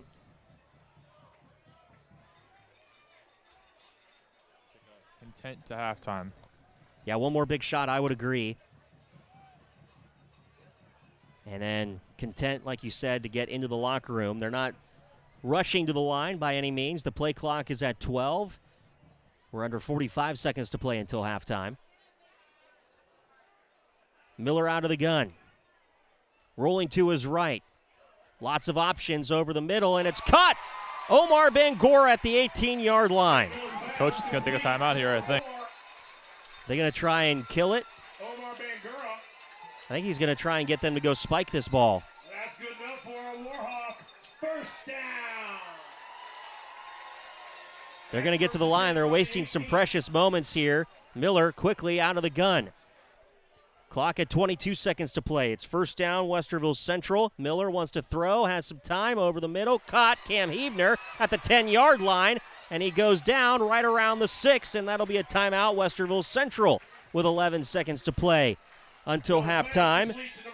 And that'll be another 1st down. It'll be 1st and goal for Westerville Central on this timeout. And Wes picking up the pace a little bit. You said it, man, the emergence of Cam Hebner. He's got to play a big factor in this pass game. Omar Bangura has been getting a lot of run lately. It's now time for Cam Hebner to shine a little bit. Well, what do you think of the threads combination tonight, Wes? The Warhawks going with the white helmets, the silver tops, and the white pants. I think it looks sharp, honestly. I was questioning last week when we asked, when I asked Coach Frankie after the game what the uniform combo looked like this week. He said gray on white. I wasn't really sure if gray and white would look sharp, but as the night gets a little darker, this white is popping off the field. It looks real nice. Yeah, it looks really good. The alternate helmet, the white helmet with the word Hawks across either side. Although I'm old school. I like the black helmet with the silver wings myself. I like the OG on that one. Out of the timeout, it'll be first and goal for Westerville Central at the 6-yard line. Ball spotted near hash mark. Bangura all the way out wide to the left at the other hash. Miller out of the gun. One back in the backfield. Now Bangura in motion to the near side of the line. Miller rolls out to his right. Wants to throw. He's going to throw it back of the end zone, and it's caught by Cohen Buss, but he's out of bounds. He was in the back corner, and he's out of bounds. There's 5 seconds to play now, and it's second and goal. That was a great spot, though, Wes. Yeah, that was a perfect pass by Nate Miller. He is getting comfortable in this offense right now. And I'll tell you right now, if I'm Dublin Jerome and their coaching staff, I want to get off the field and at half right now. 5 seconds to play, 14-0 Westerville Central. And Cohen Buss is going to go for a field goal here. That's going to be from the 14-yard line. So a 24-yard field goal is good.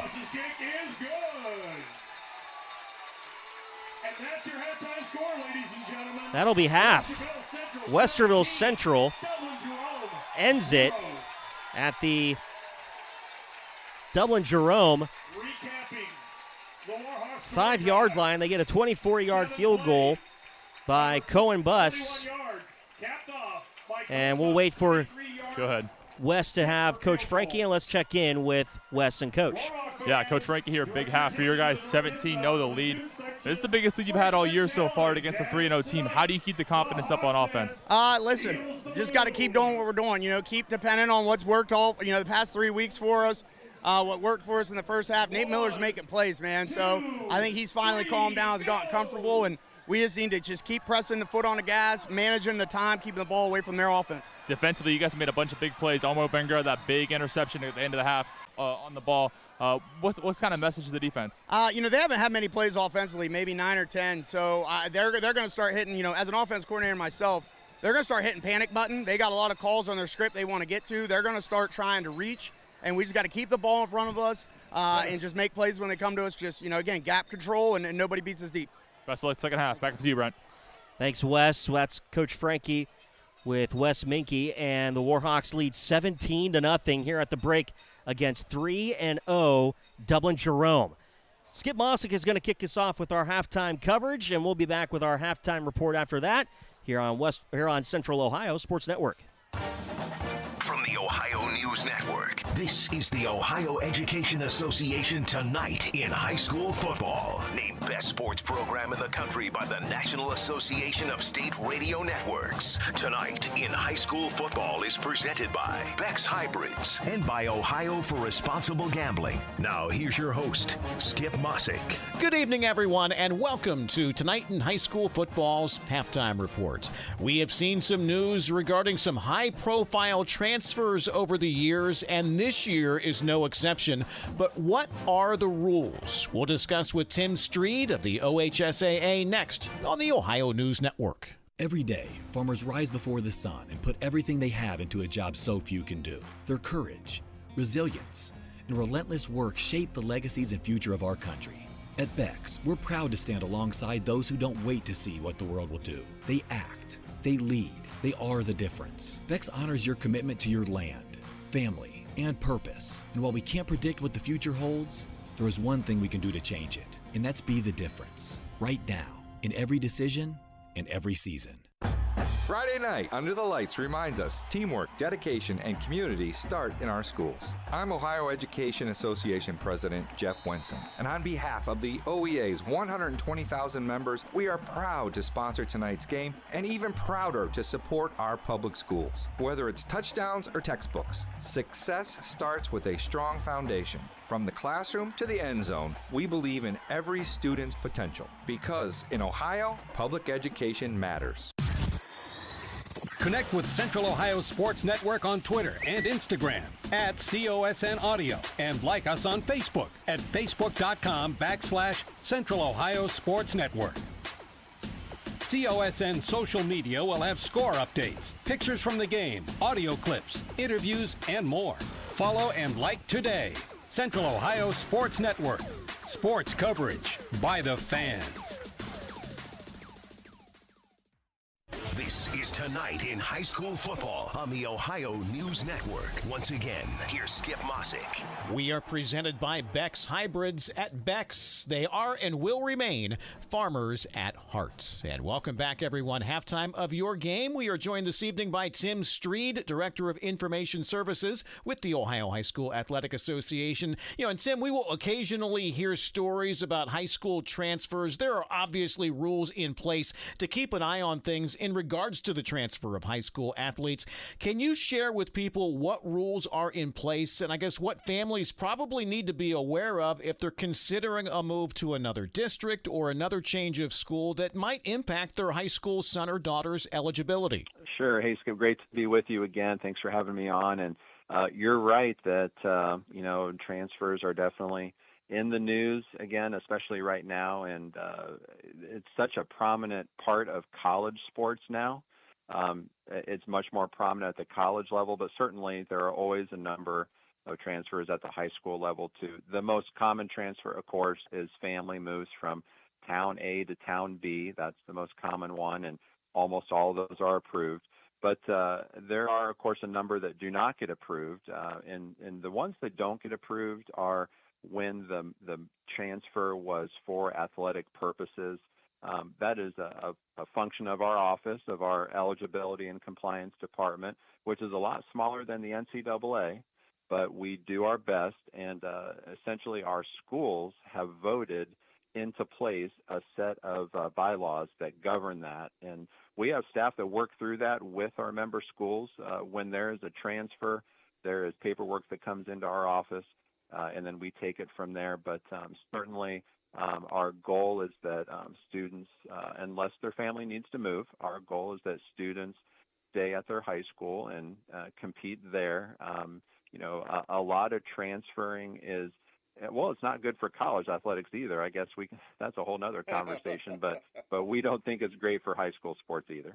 Well, Tim, I'm sure it's a case-by-case basis, but roughly how many transfers are generally approved with no issue? And I guess are kids able to play at all if there is one? Yeah, good question. On an average year, there's more than 1,000 transfers. And again, most of those are because the family has moved to a different town. So, in fact, I think last year there were even 1,300 transfers. It seems like a lot. It seems like a big number, but it's really not. I mean, keep in mind that we have 818 high schools. So really 1,300 transfers, that's less than 2 per school. So, it's really not a lot. The transferring paperwork takes a bit of a time, meaning a couple of weeks to work through in our office. We do talk to the schools involved. But if a student does not meet one of the exceptions, that student can still play.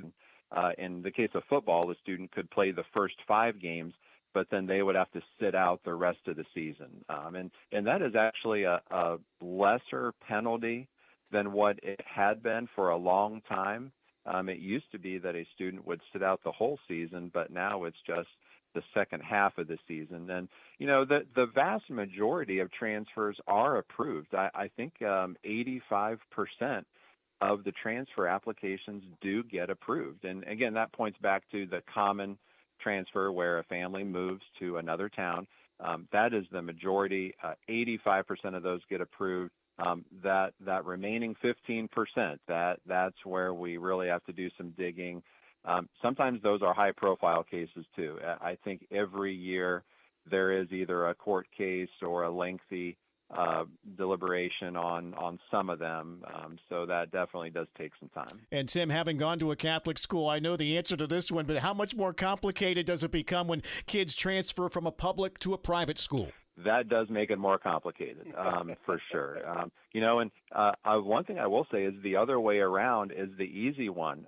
If a student starts their high school career at a non-public school, they can always go back to their local public school. That's the easy one. You can always have a one-time transfer out. Going the other way around, a little more complicated. Tim Streed with the Ohio High School Athletic Association. Tim, we always appreciate your time, okay? Sounds good, Skip. Thanks for having me on. And we'll be back on the Ohio News Network. Bex recognizes this week's player with heart, Christopher Kinsey from Cardington Lincoln High School, for his commitment and passion on the field and within the farming community. I mean, I've been playing with these kids since I was in 5th grade, so you kind of build like a brotherhood and like the camaraderie that you have, not just about the game, just like kind of life itself, responsibility, knowing where to be. Resilience is a big one too. I feel like I've gained from it. Lessons in football, lessons in FFA. The things I learned, and I knew that I wanted to have, like hopefully maybe an ag background in my life. I've showed livestock since I was, very young, and so it was just kind of a given. And of course, the importance of agriculture. There's family generation farms that, that's their whole life, and agriculture, I mean, that's the stuff that brings your community around. Yeah, I think it's just the most important thing ever. I mean, people underestimate it. At Bex, we are and will remain farmers at heart. This is ONN. Our thanks again to Tim Streed with the Ohio High School Athletic Association for joining us tonight. Enjoy the second half of your ball game. I'm Skip Mossick on the Ohio News Network. This has been the Ohio Education Association Tonight in High School Football. Presented by Bex Hybrids and by Ohio for Responsible Gambling from the Ohio News Network.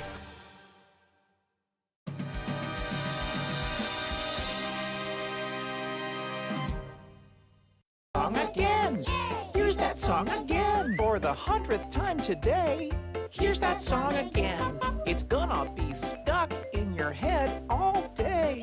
Here's that song again. It will make you cray, cray. You love your kids enough to watch that TV show a bajillion times. Love them enough to make sure they're in the right car seat for their age and size. Show them you love them. Keep them safe. Visit nhtsa.gov/the right seat. Brought to you by the National Highway Traffic Safety Administration and the Ad Council. I'm Pro Football Hall of Famer Paul Warfield. There's just one place where students are students first and athletics are played with purpose and perspective. That place is your local high school. High school sports help young people become confident leaders and role models and use the skills developed today to do even bigger things in life tomorrow. High school sports, a winning part of a complete education. This message presented by the Ohio High School Athletic Association. I'm a pretty great multitasker. I can wash dishes and do laundry. I can roller skate while walking my dog. I can even order lunch while doing my homework. But I can't use my phone while driving. A distracted driver is one of the leading causes of death in the United States. So when it comes to driving, please, don't be a multitasker. Don't drive distracted. A message brought to you by the National Highway Traffic Safety Administration, Project Yellow Light, and the Ad Council.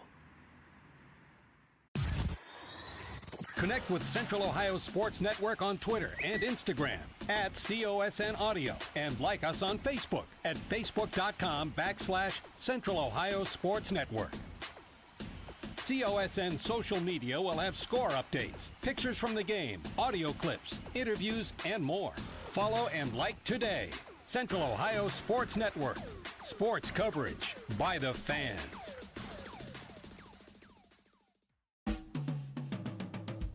Welcome to the Halftime Report on Central Ohio Sports Network. Halftime score here is 17-0 Westerville Central, leading unbeaten Dublin Jerome at the break. Welcome inside our Halftime Report. Hope you enjoyed your time with Skip Mossick with Tonight in High School Football. But it's the big talk right now. Westerville Central leading 17-0 at the half over Dublin Jerome, getting all kinds of buzz in the Central Ohio area. This is probably one of those games where they thought Dublin Jerome was going to come out quick, handle business, and move on to week number 5. But Westerville Central said, no, we are in control at our home field, and we are going to set the tone, set the pace, and they've done just that. Several good drives by Westerville Central to take time off the clock. The opening drive went for 65 yards, 8 minutes and 8 seconds off the clock. It was Miller to Buss for the 10-yard touchdown pass. They allowed 3:52 for Dublin Jerome to have the ball back. And then Westerville Central, the defense has been stout in this first half of action. That's exactly what you wanted to see if you're Westerville Central. You wanted to see the growth. I mentioned it to Coach Frankie last night in the Josh Frankie Coaches Show that over the last 3 weeks you've seen growth. Week 1, that's probably bottom of the barrel, where you thought that maybe things would kind of be at certain moments. Then you see the Westerville South game. Things got better. You're playing at a higher level. Then Bell Fountain, last week, everything starts to come together. You take the lead. You control the football game. You control the line. You control the score. Everything works in your favor. The defense is getting big stops. That's what you want to see.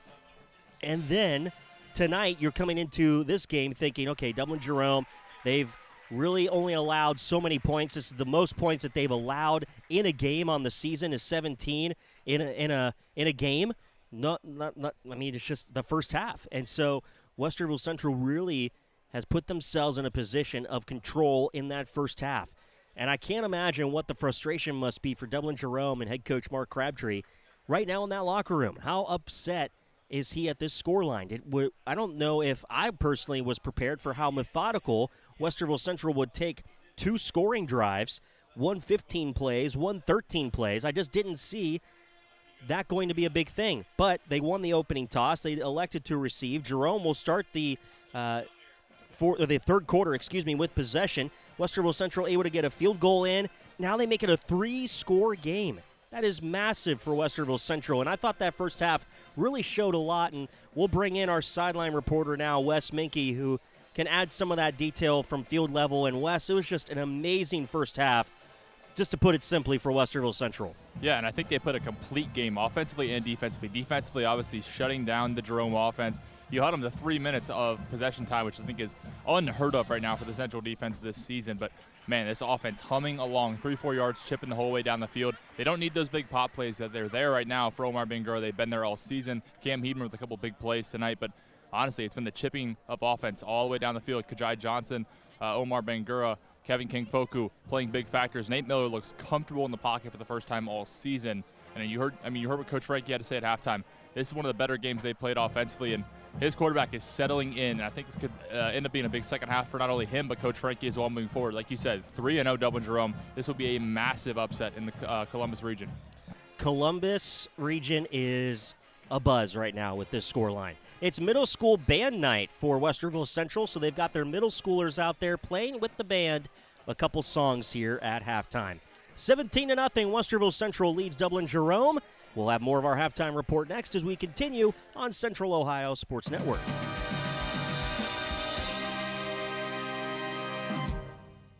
The phone's blowing up, but you're in the driver's seat. Ignore the buzz, keep your eyes on the street. No text back, no scroll, just let it wait. Attention on the road, that's the only way. Phone's blowing up, but you're in the driver's seat. Ignore the buzz, keep your eyes on the street. No text back, no scroll, just let it wait. Don't drive distracted. A message brought to you by the National Highway Traffic Safety Administration, Project Yellow Light, and the Ad Council. Jill, why don't you tell the class what you did this weekend? Well, my dad and I went in search of some magical minnows and found a zillion of them in the stream from our lookout rock. Then my sister and I escaped from an evil slug king and went back to my super twig fort for safety. Then we told stories till it got dark, and the Big Dipper led us all the way home. Wow. Where were you, Jill? We went to the forest. It's not that far away. Ask your parents to take you and your friends to the forest this week. It's closer than you think. Check out discovertheforest.org. Brought to you by the U.S. Forest Service and the Ad Council. Former Ohio State and NFL quarterback Bobby Hoying on life lessons through sports. The member schools of the Ohio High School Athletic Association share in the mission of educational athletics. That means that school sports are an extension of the classroom and play an important part of a well-rounded education.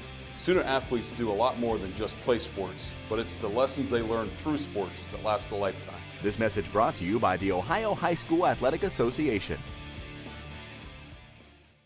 My mom has taken up going to the park to practice yoga. My dad's going to a club, but not a book club, a salsa club. Finding new hobbies comes with age. My mom has started getting lost and not knowing where she's going. Becoming lost or disoriented doesn't. Confusion with time or place may be a sign of Alzheimer's. An early diagnosis can help improve the quality of life for your loved one. Learn the warning signs of Alzheimer's at 10signs.org. Brought to you by the Alzheimer's Association and the Ad Council. You're listening to the Halftime Report on Central Ohio Sports Network. 17-0 here at halftime. Westerville Central leads Dublin Jerome at the break. Brent Ford back with you inside the halftime report. Wes Minke down on the sidelines for us as well. And, you know, Coach Frankie and his superstitions, we talked about it last night during the coaches show. But, Wes, the cough drops are working, and the sage mist is working as well. And if you're a superstitious guy, I think you just got to kind of buy into it at this point. I'm telling you what, Coach Frankie is one of the most superstitious people I've ever met in my life. I'm superstitious myself. I'm very superstitious. If I, for instance, I'm bowling, I have a great game, I eat that meal every time I bowl until I bowl bad. So I can feel what Coach Frankie's feeling right now. I can understand his emotions. He's saying the sage mist is working. The cough drops are working. He just got offered a lollipop by a coach or two at the halftime. He said, no, not tonight. He's got to see it through. I understand it, Coach. I'm with you. Let's finish the game. Yeah, I get it. I mean, he was talking about it last night, and, things that worked for him at Toronto he didn't get to do last year. He started to do them this year, and, hey, maybe it does work. Maybe it's one of those things that you go, hey, okay, superstitions work. And, hey, if the state champion bowler has those superstitions and they work, then I guess I need to start buying in a little bit more. I think the Hall of Fame announcer needs to have one too, huh? What do you say? I've got my own. I've got some things up here that I do before a game that I definitely am superstitious about. For anyone that knows, I have to have the pens in the correct order, right? You got to wear the certain polo on a certain night. You have to have everything set up according to how you like to run things. So creatures of habit, superstition, whatever you want to call it, it's all the same. When you're talking about how the second half is going to go, though, Wes, what would you like to see more out of this Westerville Central defense? What I want to see more of this defense is kind of that secondary. I want to play a little tighter. I saw for the first time all season, I can't confirm names. I obviously don't have a roster in front of me like Brent does, but number 11 out wide for Westerville Central, he has been playing the entire game. I haven't seen him at all this season, and he's played a big factor in locking down those receivers. Bigger guy, too. I think he's about 6'1", 190, it looks like. So he's a bigger dude. He can shut down those bigger playmakers, and that's played a massive factor. He's kind of rerouted a lot of them, pushed them inside off their routes, and got them to a place where they don't want to be. Quarterback, kind of like Coach Frankie said last night, their quarterback, very much in a hitch pattern. He likes to take those 3 steps, hitch, get the ball out. Tonight he has not had that opportunity, and I tell you, he's been in his face all night, Greg Woods. Jackson Mark, the senior at 6', 167, has been injured. He played a significant role last year, but he's back now. Jackson Mark, one of the great senior leaders of this Westerville Central squad. Kevin King-Foku limping on the sideline. Westerville Central leads 17-0, and we'll check in with Wes on that remark when we come back. Second half action is going to be coming up next here on your home of the Warhawks, Central Ohio Sports Network. This has been the Halftime Report on Central Ohio Sports Network.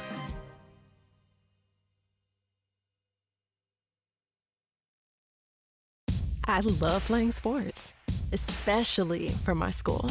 And that's because school sports are special. It's where it's safe to fail. It's where we're taught resilience, where our fear becomes confidence. It's where we learn to get back up after every fall. School sports are where 7.8 million students go from I can't to I can. This message presented by the OHSAA and the Ohio Interscholastic Athletic Administrators Association. Connect with Central Ohio Sports Network on Twitter and Instagram at COSN Audio, and like us on Facebook at facebook.com/Central Ohio Sports Network. COSN social media will have score updates, pictures from the game, audio clips, interviews, and more. Follow and like today. Central Ohio Sports Network. Sports coverage by the fans. This is the home of the Westerville Central Warhawks, Central Ohio Sports Network. Second half getting ready to get underway here from Warhawk Field. Brent Ford, Wes Minke with you from the campus of Westerville Central High School. The Warhawks lead 17-0. And Wes, unfortunately, it looks like you said Kevin King-Foku has maybe a little bit of an injury to him right now. Yeah, he's come up hobbling on the sidelines, walking around. I just talked to Coach Schaefer and Coach Frankie. Looks like he's going to go to start the second half, see what he can do. They said it's an ankle injury. Obviously, the worst thing you want to do in an ankle injury is get off the field and stop moving around. So he's been walking around, kind of keeping it moving the entire time. Wouldn't be surprised if I saw a trainer kind of taking some attention to it as well. Dublin Jerome will have the football to start the second half. And we'll have to keep an eye on Kevin King-Foku on the next offensive series by Westerville Central. But it's the defense who has to come up big once again for the silver and black.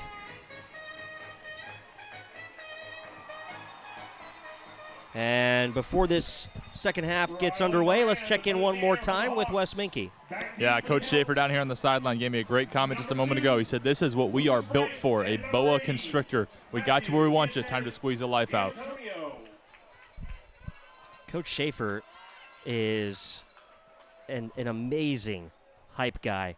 I want to spend an early morning lift there in the Performance Center and see what it's like for these Warhawk footballers.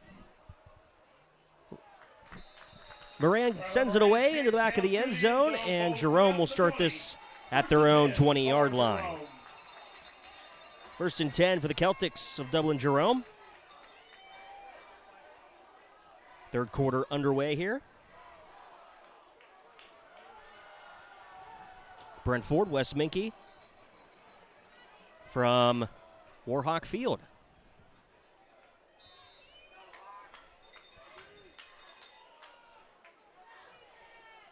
So Peoples will come out into the shotgun. He's going to have a 4-receiver set, split either side from his own 20 and one back in the backfield. Man in motion into the backfield. They're going to hand it off on first down. And nothing but a yard or two on that carry. Joey Slates was on that carry. And on the tackle, Musagala was on the stop, as well as, I believe, Noah Mitchell was actually the one that got there first. That's probably Wes's favorite defensive player is Noah Mitchell. Boy in the middle. Noah Mitchell, 6'1", 245. Built like a Mack truck. I like it. 2nd down and 8. Peoples throws into the near side at the 25, caught, and then making his way to the 30-yard line, Giantonio. Kevin King-Foku got a mountain of ice on this ankle. Pushed out of bounds by Hezi Musagala. Actually, there's a new quarterback in there. That's 1st and 10 for the Celts. Rocco Lombardi is in there now for Dublin Jerome. Rocco Lombardi will set up into the shotgun. I might have missed that when the drive started. Sorry about that. But it is a new quarterback. He's got 4 wide, 3 to his right. Ball near hash mark. 1st and 10 at his own 32. Takes the snap, throws far side, incomplete. Intended on that far side for Giantonio. And it'll bring up 2nd and 10 for the Celtics. So what's the thought process of changing quarterback in the third quarter, Wes? I think it's just a momentum game. Obviously, you're down 17-0. You're trusting your playmakers out wide, but obviously not getting it done so far in this game. Just got a quick update as well on Kevin King-Foku from the trainers on the Warhawks sideline, out for the game with an ankle injury. Well, that's not what you want to hear if you're a Westerville Central fan. So Kevin King-Foku on the sideline. Lombardi over the middle, incomplete. Off the fingertips of Lucas Franks. He was running almost free at the Westerville Central 40-yard line. And that was one where the defense lost track of one of the wide receivers for Dublin Jerome.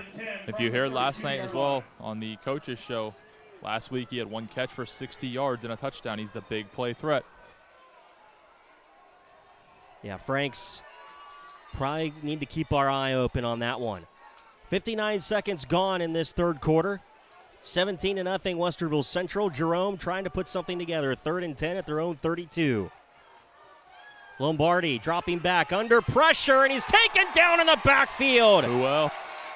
Moise Crozier with the takedown. Noah Mitchell with the initial pressure, and the Warhawks defense once again pressure in the backfield. Great job and a great look. Gotta love to see that, Wes. Yeah, that's a big play right there by Mose Crozier. Obviously come on the Coach Frankie show and I guess, make a big play afterwards. We'll make sure we tell that superstition to Coach. Punt is away for Dublin Jerome at their own 18. It'll take the bounce at around midfield. And Westerville Central will have great starting field position at their own 45-yard line. It'll be 1st and 10, Warhawks. They're going to spot the ball. Yep, I thought they were going to maybe spot it short of the 45 or the 46, but they do get it at the 45, Westerville Central. 1st and 10, their first possession of the third quarter. 10-12 on this third quarter clock. And it'll be Rylan Moran out there, and how he splits out wide to the left. Omar Bangura goes to the left hip of Nate Miller in the shotgun. Miller takes the snap. They hand it off. Bangura near side, breaks a couple tackles, and lunges his way to the 49-yard line. Pickup of 4 yards. 2nd down and 6 coming up for Westerville Central. Gain of 4 on the play. It'll be 2nd and 6 from the 49-yard line. Well, if you're Rylan Moran, well, he's going to get subbed out here. But, Wes, if you're Rylan Moran, you got to take advantage of this opportunity. Yeah, absolutely. Not even just because Kevin King-Foku's out, but I think this is a big place for him. Coach talked about all year how they see him kind of as a 1A, 1B. Here's a big chance for it. Kajai Johnson into the Wildcat. Motions Omar Bangura into the backfield. Johnson keeps it left side, and he tries to get around the edge, and he's going to lose a yard back to the 48-yard line. It'll be 3rd down for the Warhawks, and it looked like the defense, West, read that Kajai Johnson run from the beginning. Yeah, they kind of snuffed that one out. That left edge kind of got split open, and a missed play there out wide by Mohamed Bangura. Misses his man, and guy gets behind him, kind of blows that play up. 3rd and 7 for Westerville Central at their own 48-yard line. 9 minutes and counting to play in the third quarter. Miller back out there in the shotgun. Rolls out to the near side from the left hash. Over the middle, and it's incomplete. Omar Bangura was the intended target. It was a little low. It would have been enough for a 1st down, but it's going to bring up 4th down for Westerville Central, and they'll be forced to punt this one away. And this will be just their 2nd punt of the evening for the Warhawks. Cohen Bus back in punt formation. Take over the momentum there. Ty Hack back deep for the Celtics. Ty Hack back deep for Dublin Jerome. Cohen Bus in punt formation. 8:49 to play, third quarter. And penalty markers fly on the snap. Be a dead ball, false start on the offense. False start on the Hawks.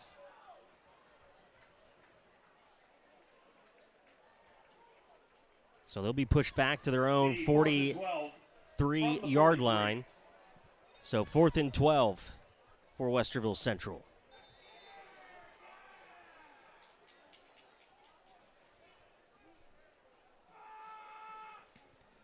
Bus sends it away. Comes to the near side, 25. And picked up right there by Westerville Central, and that's where they're down it. And Jerome will take over 1st and 10 at their own 25-yard line. Well, a slow start for both teams, Wes, but I thought that Westerville Central handled that opening possession pretty well based on not having Kevin King-Foku. Yeah, I think they had to play the ball a little more through Omar Bangura. They tried to use him more of a scat back instead of using him out wide again. I think they got to keep using him out wide, though. That got to be the formula going forward. You got 2 big wideouts in Omar Bangura and Cam Hebner, plus Kevin Blas over the middle. I think the Warhawks have to rely on their playmakers and not try to force the ball inside with Omar Bangura. Lombardi in at quarterback once again for Jerome. Goes with 4 wide, slings it to the near side, caught at the 27-yard line, and then down at the 30 to Giantonio. Several Warhawks in on the stop, including Musagala. It'll be a gain of 5 to the 30. 2nd down coming up for Jerome, and they want to move quickly on these plays. It looks like they're getting it signaled in. Lombardi relays that to the line. Play clock is at 18, 8:11 to play, third quarter. A 3-score game for Westerville Central on top. They'll hand it off. Gain of 4 on the play to the 34-yard line. Joey Slate's on the carry, and in on the tackle is Greg Woods for Westerville Central. It'll bring up third down now for Dublin Jerome. From the 34-yard line. At their own 34-yard line, 3rd and 1 for the Celtics.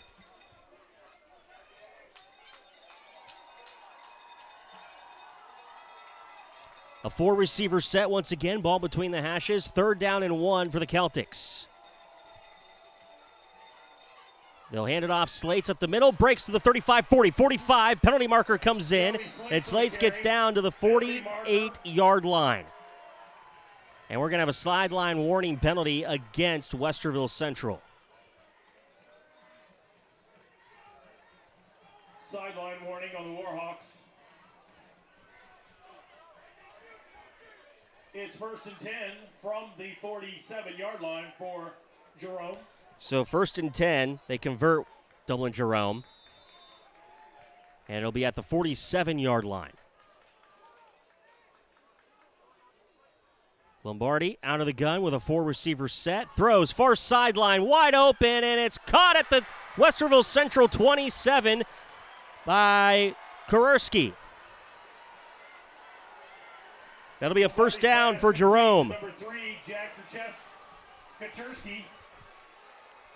Good for a 7:08 in this third quarter. And the offense for Dublin Jerome is coming alive under their newest quarterback, number 6, Rocco Lombardi. This time they'll hand it off. Slates up the middle, get to the Westerville Central 25. It'll bring up 2nd down. And a momentum shift here, Wes.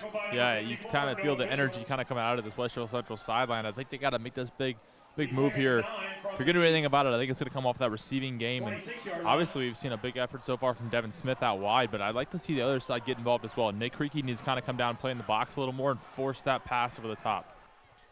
6:40 and counting, third quarter. Lombardi dropping back. Rolled from the pocket to the near side. Tucks and runs to the 20, tripped up. And down to the Westerville Central 18-yard line. He was tripped up on the play. Short. By Devon Lipsy. And 3rd and inches. It will be 3rd and inches. Short on the carry. They move quickly. Lombardi out of the gun.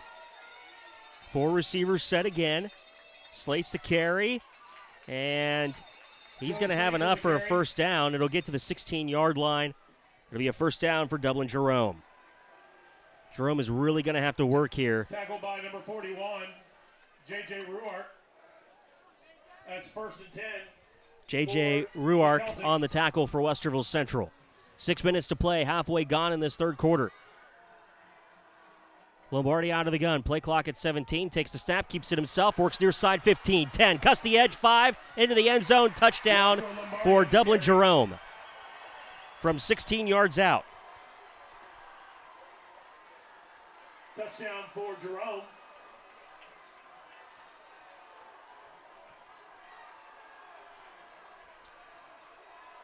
That drive looked a lot different for Dublin Jerome than what they looked like in that first half. And now for the point after. Their first points on the board tonight, Dublin Jerome. The point after, Luca Licata. 17-6 right now. Westerville Central still in the lead. Luca Licata has the ball down. He kicks it up, and it is good. 17-7. That makes the score. Westerville Central, 17. Westerville Central still leads. It's a 10-point lead, 2-score game. And Wes, talk about a different-looking Jerome offense. Yeah, you kind of feel the air come out of the sideline there for the Warhawks, and I think it's a big effort play as well. Kind of get that edge there by the quarterback, Rocco Lombardi. Kind of caught the edge. Devin Smith kind of out of position. Looked like he got a little held up there by the receiver, but nonetheless gets out to the edge, beats him to the sideline, and he is making 6 points on the board for the Celtics. A 75-yard play, or a drive, excuse me, for the Celtics. Took 8 plays, 2 minutes, 56 seconds off the clock. And Westerville Central will put, what is that? A couple guys way back, but it looks like, will Jerome go for the onside kick here? Warhawks, number 3, Nico Bogatic, and number 28, Christian Hahn. No, they do not. They kick it deep, and this one is going to bounce into the end zone for a touchback. The kick sails through the end zone, and it'll come out to the 20. It'll be first and 10 for Westerville Central at their own 20.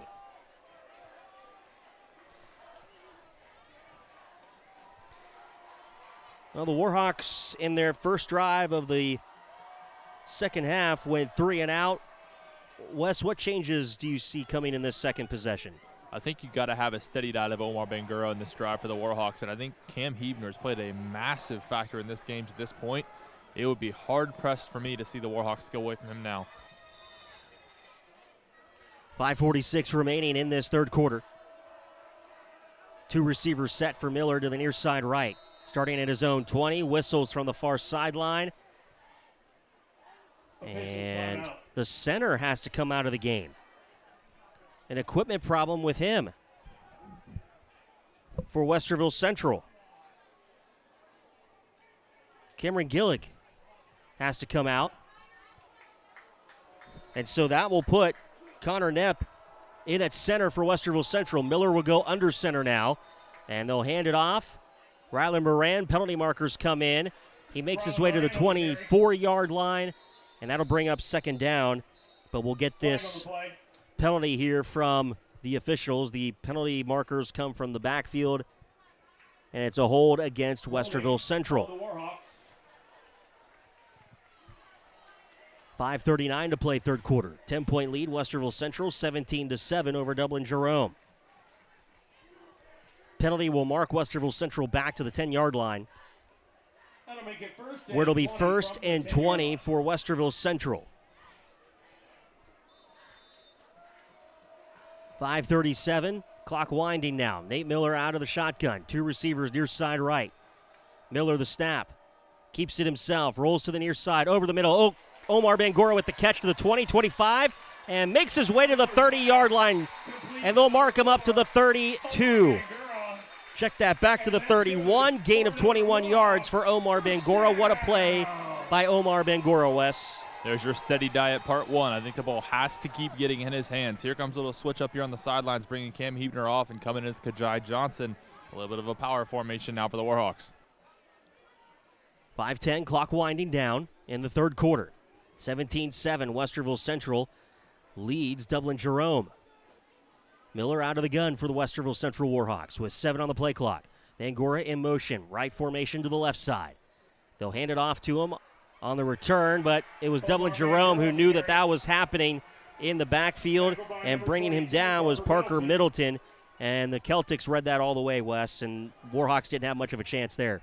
I think the Warhawks have ran that play one time too many. They've seen Omar Bangura in that misdirection scheme a little bit too much, and Coach Frankie's starting to get caught up here by the other side.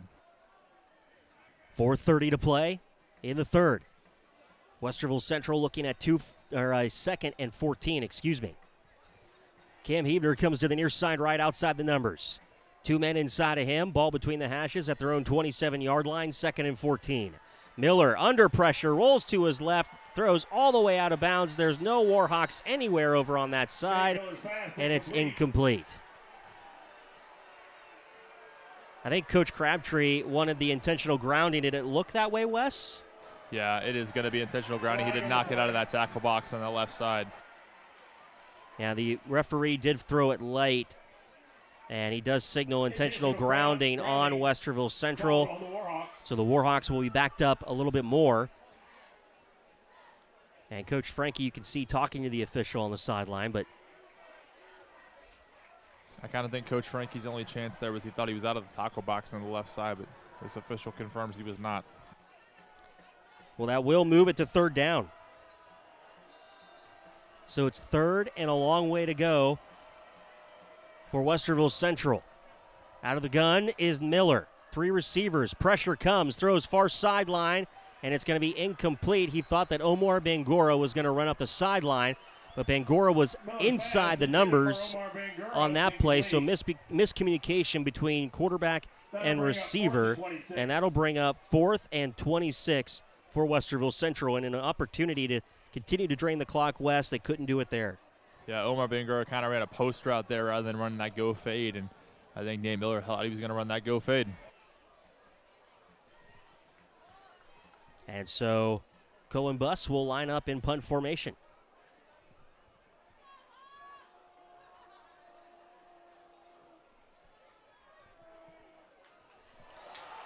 The snap goes over the head of Cohen Bus and into the back of the end zone. And that'll be a safety and add 2 points to Dublin Jerome.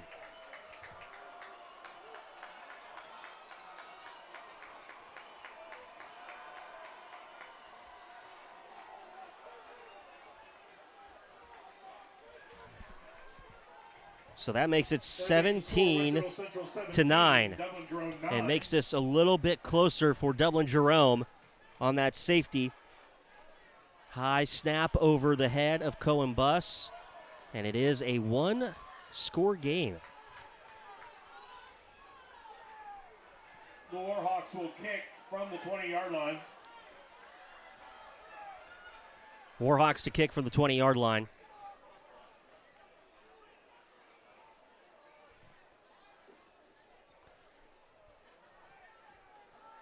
.403 to play in the third quarter.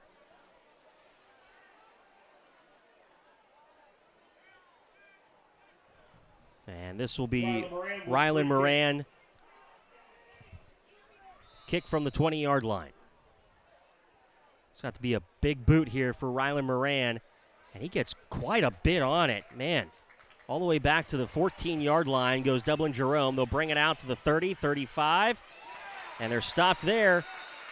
Great tackle, open field by Braden Warden, bringing down Matthew Giantonio, and it'll be Dublin Jerome football at their own 35-yard line is where they'll start this drive.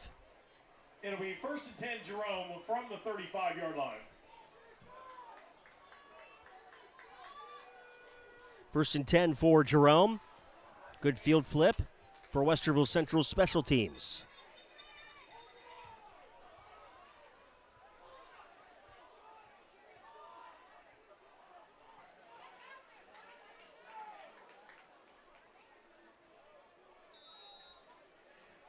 A little personnel issue for Westerville Central, but they get it figured out. 1st and 10 for Dublin Jerome. 4 receivers set for the Celtics.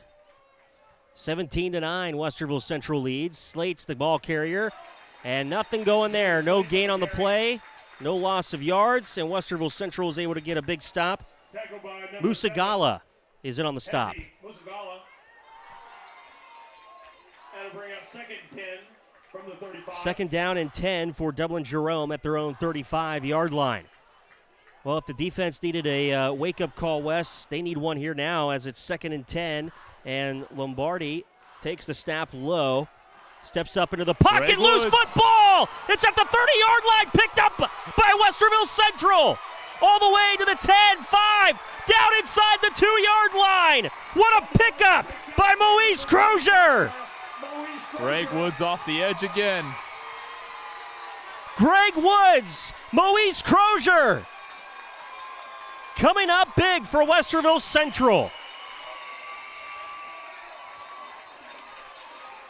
Number 26, Greg Woods caused the fumble for the Warhawks.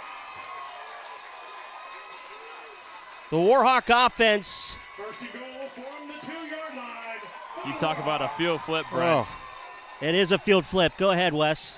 You talk about a field flip. That is a massive play there. Greg Woods off the edge, dips underneath the left tackle, slips right past him, strips that ball right off his right hand, and Moise Crozier. Talk about a guy who's playing the game of his life right now.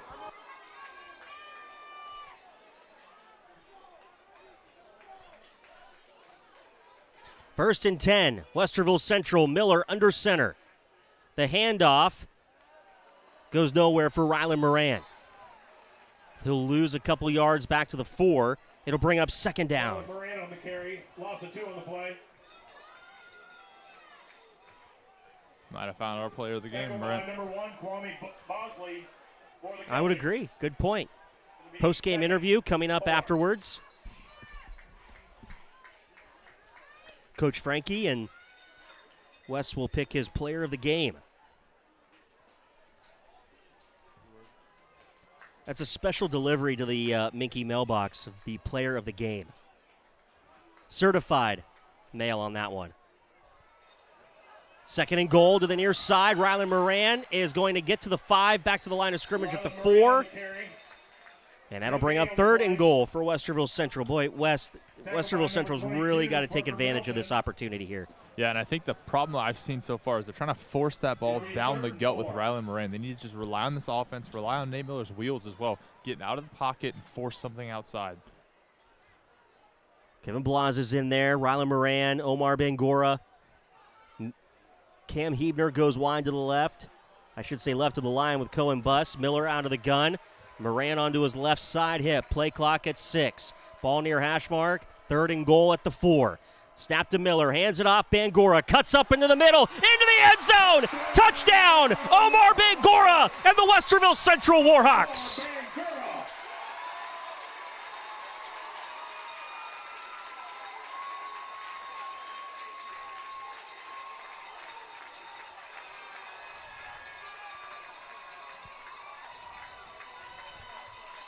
(23-9) Westerville Central over Dublin Jerome.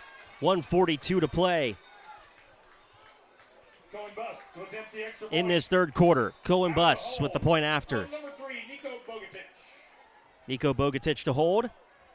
Snap is back, hold is down, kick is up, and it is good. 25-9, set up by the strip by Greg Woods. Fumble recovered by Moise Crozier, bringing it back to the 2-yard line, and Wes, they were able to capitalize. I'm telling you right now, you talk about a momentum shifter, that safety, and then 2 plays later, Greg Woods strip sack, touchdown a couple plays after that. Man, this is a momentum shifter for this Warhawks offense. Capped off by Omar Bang Bang Bangura. 4-yard run for touchdown. Bang Bang is crazy. Bang Bang Bangura was what was said over the PA by Phil West. That might have to catch on there, Wes. Hey, I told you, Omar Bang Bang Bangura right there. A minute 42 in this third to play. And Westerville Central leads 24-9. Rylan Moran for the kickoff. Sends it in between the 2 deep backs, and it goes into the end zone for a touchback. He's inevitable, Brent. He's inevitable. Inevitable. Exactly. So 1st and 10, Dublin Jerome. And we'll see what the Celtics have here. The message on their sideline had to be protect the football at all costs. I think a backup quarterback kind of plays into that as well. I would agree. I would agree.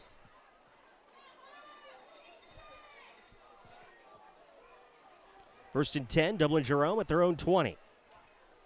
Low snap. Lombardi all alone, throws, caught by Giantonio, and he makes his way up the far sideline. It'll bring up 2nd down. And there's going to be flag in the secondary. And are there too many men on the field? Is that what they're going to call? More than 11?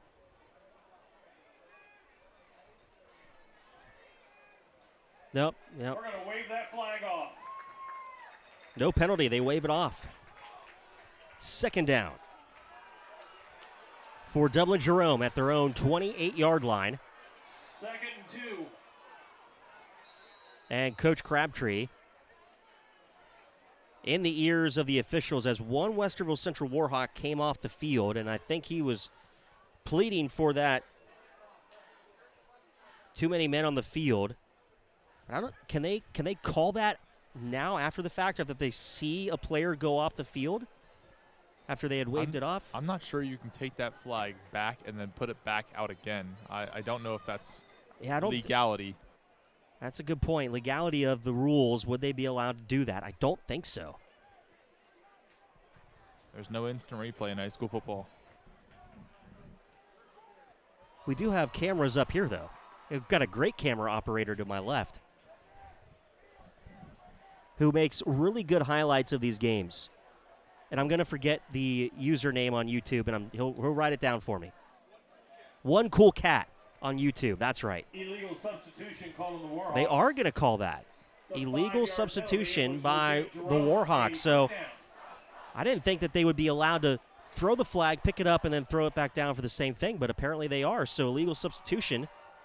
That's going to be an automatic first down for Westerville Central, and now we've got more whistles, and the officials are going to talk about even more things. Talk about the pace of play here. They're going to maybe respot this ball and give Jerome, boy, even more to the 43. What was the call on that one?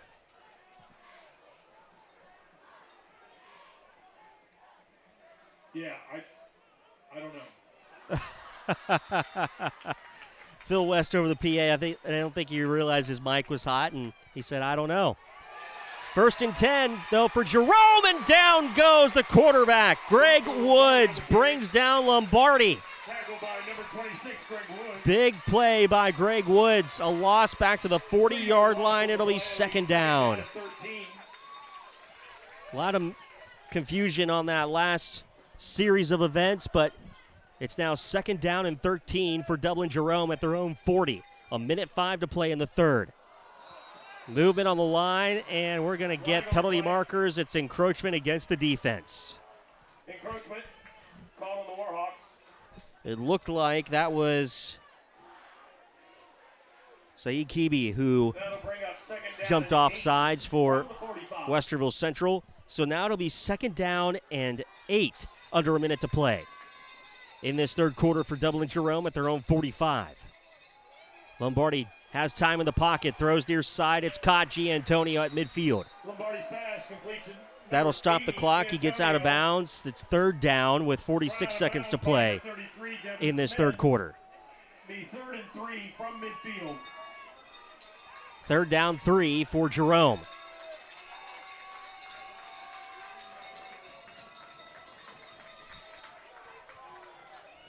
.46 seconds, clock is stopped. 4 receivers set, 3 to the right for Lombardi out of the gun. Warhawks were showing some pressure. They back out of it. New play on the sideline for Jerome. Lombardi relays to the line. 3rd down and 3. The Warhawk fans are getting loud. 46 seconds in the third to play. Here's Lombardi on the snap. Play clock hits 0. He throws over the middle, caught at the Westerville Central 45, and getting into the Westerville Central 42 is Lucas Franks. That'll be a first down for Dublin Jerome. And they want to move quickly. Clock is winding. Under 35 seconds to play now in the third quarter. Here's Lombardi. 4 receivers. Low snap. He bobbles it, loses it, rolls out to his right. Under pressure. Greg Woods is there. Throw along the sideline, and it's incomplete. He was looking for Lucas Franks, but good coverage by Westerville Central there on that toss along the far side. Wes? 14, yeah, big play again. Julian Bradley had the coverage. Julian Bradley. For the Warhawks. 22 seconds. Warhawks corners have to play a big game tonight, and they have stepped up in a big way. They have shut down that outside passing game of Dublin Jerome. 2nd and 10 at the Westerville Central 42. Lombardi hands it off, and it's going to be a run for Slates, and he's finally brought down along the far side by 1 or 2 Warhawks. Didn't quite see the numbers on that one. Jackson Mark in on the stop. Gotta go to the fourth quarter here. And it looks like Lombardi says, all right, let's take a break. After 3 quarters of play, Westerville Central leads Dublin Jerome 24-9 on Central Ohio Sports Network.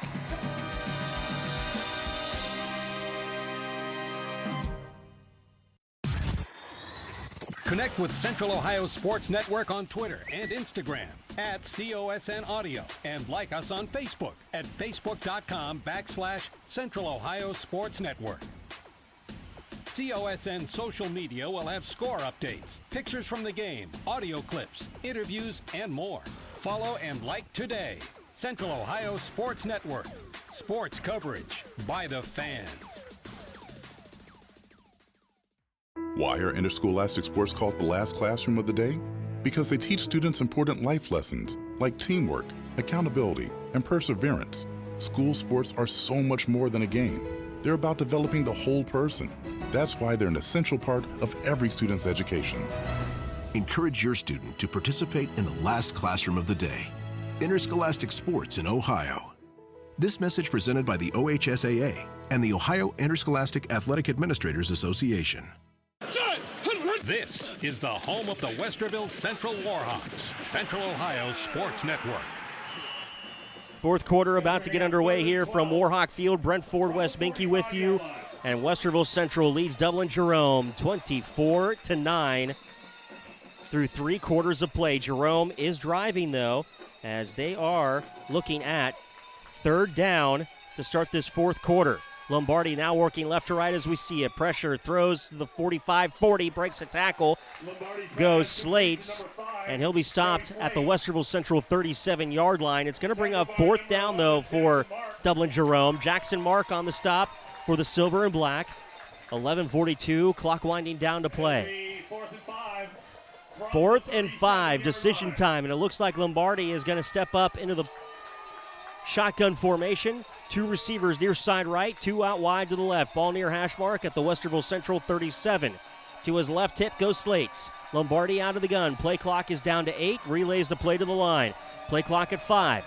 Lombardi, crowd getting wild here at Warhawk Field. Lombardi dropping back on the snap, throwing over the middle, looking deep, and it's going to be incomplete. Penalty markers fly on the play. Lombardi was looking for Giantonio, and several Warhawks are going to be called for pass interference, but it's going to be against Dublin Jerome. It's going to be offensive pass interference. That penalty will be declined. It'll be 1st and 10, the Warhawks. That was a 4th and 5. That'll be a turnover on downs at the Westerville Central 37. Well, Wes, that's a great series of events right there. Yeah, I think Coach Frankie originally thought that one was going to be defensive pass interference. He was kind of losing his mind over here, but a great play coming from that weak side corner, and he broke up that pass deep on that 4th down. 11:10 to play, and Westerville Central with the football. 1st and 10 at their own 37-yard line.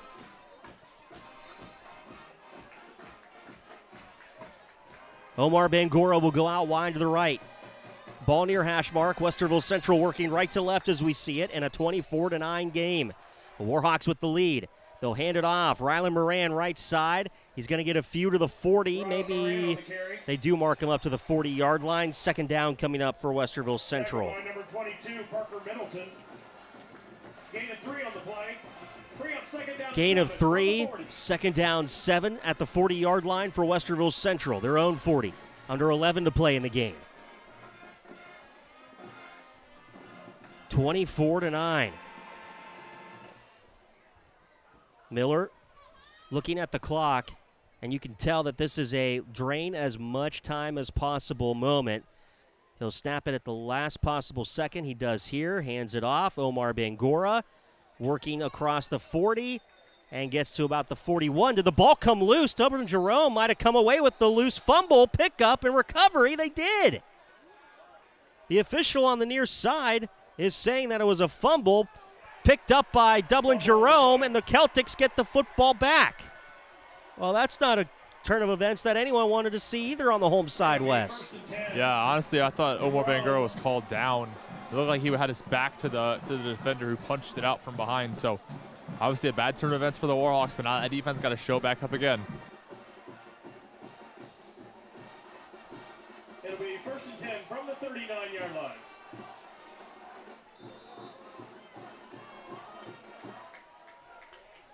So from the Westerville Central 39-yard line, Dublin Jerome will have a 1st and 10. 10:18 to play, and we're going back and forth right now. At the Westerville Central 39, here's Dublin Jerome. Lombardi out of the gun, 4 receivers, 3 to his left, takes the snap, looks left, fires, caught at the 36-yard line by Franks. He breaks a tackle at 35, now up to the 33-yard line. It'll be 2nd down. Gain of 7 on the play. It'll be 2nd down to 3. And Wes, it's incredible how right now both teams are playing just a little bit sloppy. Yeah, it's going both ways too. Warhawks make an effort to get the ball down the field and to make a turnover. Dublin Jerome takes over, turnover, back and forth over and over and over again. So big game here. 2nd and 3. Lombardi pressured in the pocket, rolls out to the near side, breaks one tackle, throws the sideline near side, and it's incomplete.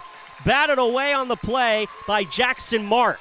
He's been everywhere tonight. Jakurski was the intended target, but Jackson Mark was able to bat it away. 3rd down and 3 for Dublin Jerome at the Westerville Central 32-yard line. This defense. Massive addition is correct. 3 receivers near side right for Jerome. Lombardi out of the gun. They hand it off. Slates gets the first down to the Westerville Central 20, 15, 10, 5. Touchdown, Dublin Jerome. A 32-yard scamper for Slates. Got to go for 2 here.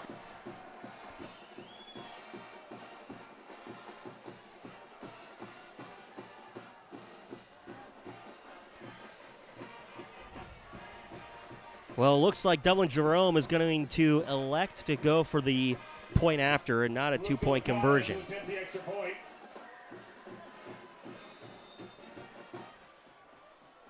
Currently 24-15, Westerville Central. And now for the point after.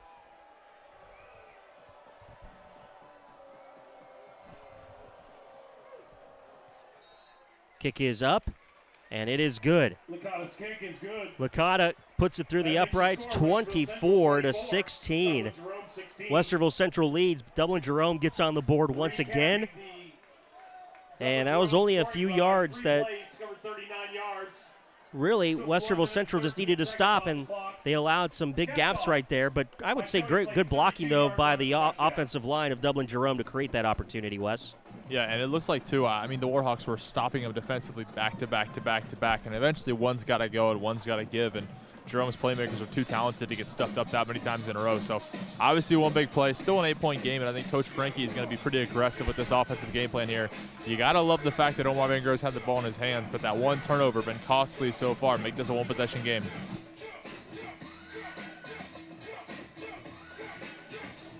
.9:31 to play in this one, and Dublin Jerome will kick off to Westerville Central. Licata ready to kick it away. Bogatic. And Christian Juan back deep for Westerville Central. Kick is away.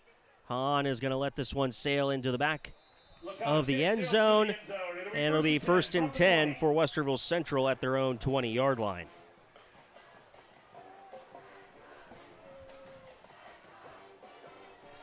Well, let's see here. 1, 2, 3, 4, 5, 6, 7, 8, 9. This will be the 9th possession for Westerville Central in this game. With 9:31 to play in the game. 1st and 10, Westerville Central at their own 20. Miller into the shotgun. Will have Rylan Moran lined up behind him. Play clock is at 14. Blas in motion in the backfield. They'll hand it off. Rylan Moran breaks one tackle, and then he's going to be brought down for a loss back to the 18-yard line. 2nd and 12 coming up for Westerville Central, and he was able to shake off one defender there, Wes, but couldn't get that guy to stay down. Yeah, it looks like he kind of shook that guy at first and then stood still for a second, waiting for that gap to open up and give himself a chance to run through it. So got to take a better chance there and run through that gap.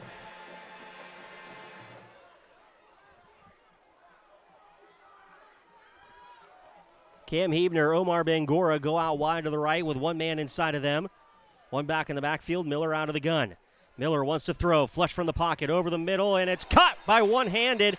27-yard line into the hands of Julian Bradley. That'll bring up 3rd down and a little bit more manageable here. And on the stop, Chase Ergrot. Here comes the jumbo package. And yeah, you're right, the jumbo package coming in for Westerville Central. Kajai Johnson in at quarterback now, who has experience as a quarterback. Bunched on the left side of the line. 3rd down and 3. Westerville Central at their own 27. Direct snap to Rylan Moran. Trips his way to the 30, 32-yard line, and that'll be enough for a first down. Westerville Central. They've done that same play now 3 times in a row, and every time the direct snap has gone to the off back, it's worked each time. 1st and 10, Westerville Central.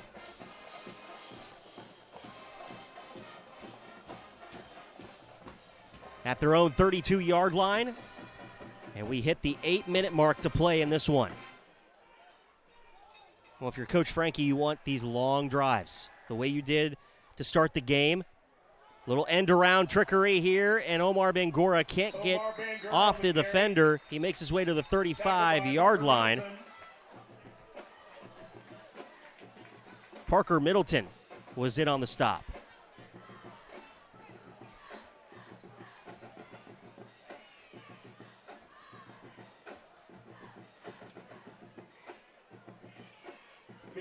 Second down for Westerville Central at their own 35-yard line. 2nd and 7, 7:18 to play. Tick, tick, tick, tick, tick. And the clocks are winding down, and Coach Frankie says, I need to burn a timeout. Nate Miller wasn't ready, and the Warhawks have to burn that timeout. Wes, when you think about draining the clock, it's not draining the clock without the right personnel. Yeah, and I think the factor right now, biggest for the Warhawks right now, has been Nate Miller. He has to be ready for this play call, and I think eventually it's going to come down to his arm and his legs.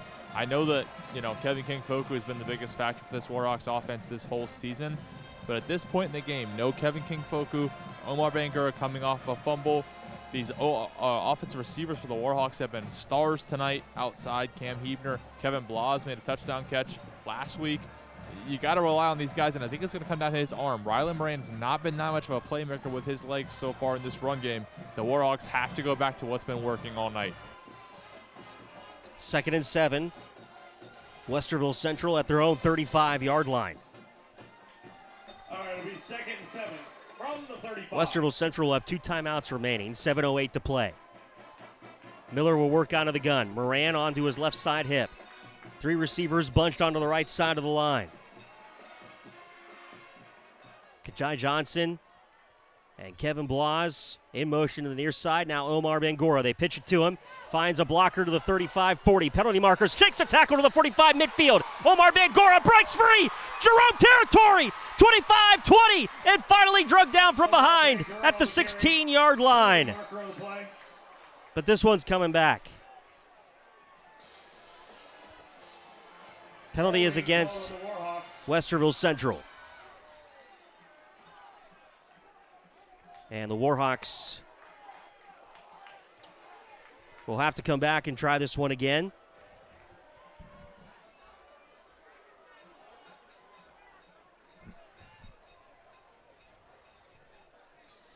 Yeah, Wes, I didn't see the penalty marker, what the call was. Did you happen to see that? I didn't catch it. I would have to guess by the way they're backing up, it's probably a holding call, but yeah, there I it didn't is. catch it. Yep, the official just signaled it. It's a hold against Westerville Central.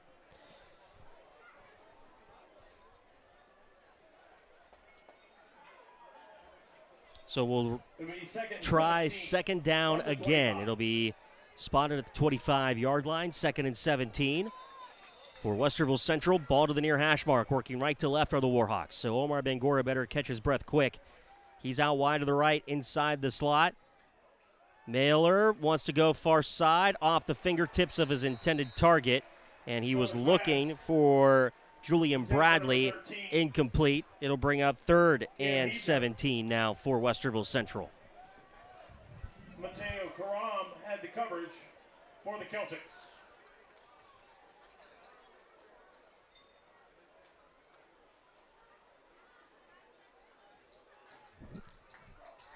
Coach Frankie relaying the play to Nate Miller, and he'll work from the near hash mark, 25-yard line, 3rd and 17, 6:42 to play. They need that clock to run. 4 receivers split either side for Miller. Takes the snap under pressure. He loses it from behind. He got stripped as he went to throw, but luckily Rylan Moran was there to fall on it. It'll be a loss back behind the 20 all the way to the 17-yard line. It'll be 4th and very long for Westerville Central, and unfortunately not where you wanted to be if you're Westerville Central trying to drain clock in this fourth quarter with a 24-16 lead. That's the second time now Mohamed Bangura has gotten beat on that left edge by that rusher from Dublin Jerome. So 2 times in a row he's got to make an adjustment here. Punt is away. Brought down at the midfield. All the way to the Westerville Central 40. Breaking tackles to the 35. And finally, Hawk is brought down. It'll be 1st and 10 for Dublin Jerome from the 33-yard line. From the Westerville Central 33-yard line. Had the tackle for the Hawks on that return. 5:49 to play. Jerome has 3 timeouts remaining. Westerville Central all-time leads this matchup 8-5.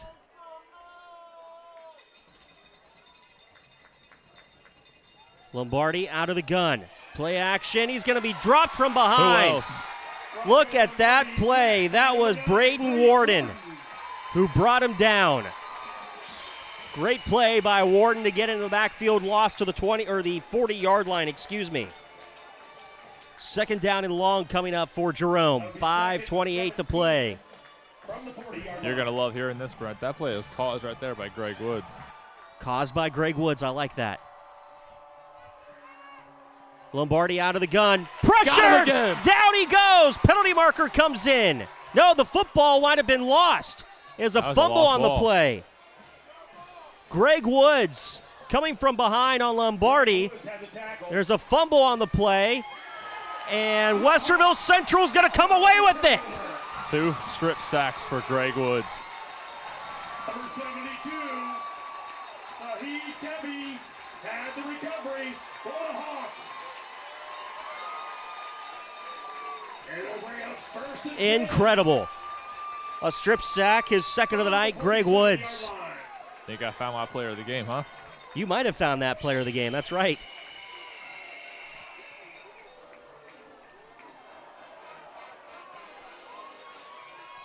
So from their own 47-yard line, it'll be 1st and 10 Westerville Central with 5:09 to play in this game. And this is where you just want to make sure you drain clock. Yeah, I would agree. This is a great opportunity if you had Kevin King Foku available. Miller under center, hands it off. Bangura on the end around, breaks a tackle to midfield, keeping to his feet to the Jerome 45-yard line, down inside to the 43. That'll be enough for a 1st down, pickup of 10 yards, Omar Bangura. Number 22, Parker Middleton had the tackle. Middleton on the tackle. Another 1st down for your Warhawks. 1st down for the Warhawks of Westerville Central. 24-16, Warhawks lead the Celtics. 4:40 to play.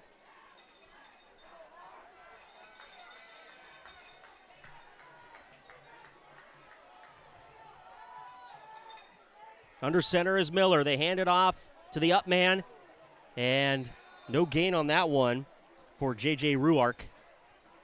J.J. Ruark on the carry. 2nd down coming up. Number 54 had the tackle. Let's see, that's Aiden Kors for the Celtics. 2nd and 10, Westerville Central at the Jerome 42-yard line. Play clock at 20. 4:06 on the game clock. Plenty of opportunity here to drain time.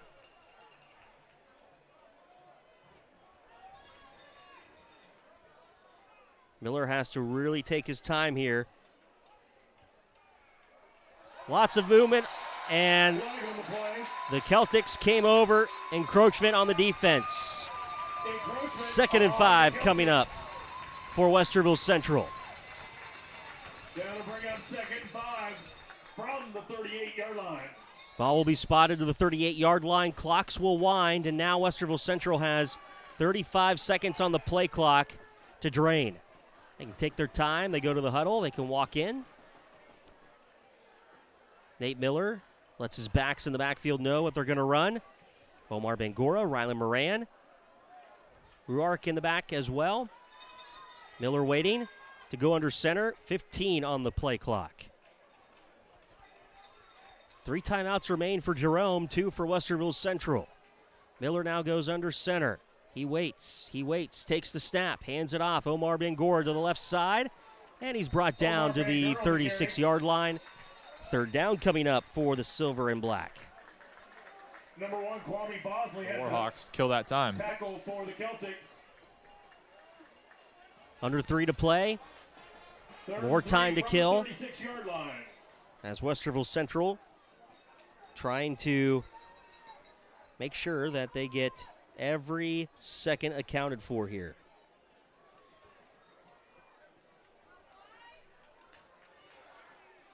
Miller 3rd down. Goes under center, 3rd and 3 at the Celtic 36. Rylan Moran gets the handoff, and he's going to be stopped for a loss. Coach Crabtree calls a timeout on the far side. 2:24 to play, and it's 4th down coming up for Westerville Central as Coach Crabtree uses one of his 3 timeouts in this one. Well, Wes, it's going to come down to the wire here a little bit, and as long as Westerville Central can clock manage and protect the football, they're going to try and come away with a win here. I think this game has fallen 100% onto the hands of this defense, and Coach Harr has a handful to worry about here with 2.5 minutes left. But I think the biggest factor for the Warhawks, you can potentially go for this here, 4th and 5 on the 38-yard line, get this 1st down, and potentially end this game. So a lot of decision-making. Obviously an 8-point game, not out of reach by any means for Jerome, but there is certainly a decision in the hands of Coach Frankie right now. 4th and 5 for Westerville Central at the Jerome 38. They're going for it. Yeah, Nate Miller is trotting out there. I wouldn't be shocked here if Coach Frankie calls for a timeout. He's got 2 to burn.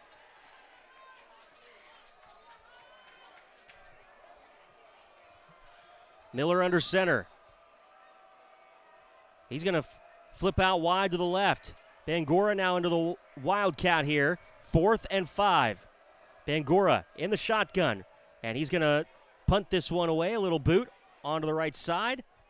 Bounces at the 20-yard line. And Westerville Central downs it right around that 21-yard line. Bangura's punt rolls down at the 20-yard line. 2:15 to play. And Jerome will have it 1st and 10 at their own 21-yard line. Well, it's crunch time now for the Celtics. They've got 2:15, 2 timeouts. They're down 24-16. And this is probably the most important possession that they've had of the game here, Wes. Yeah, this is a massive possession not only for this game, but for this season for the Celtics, really.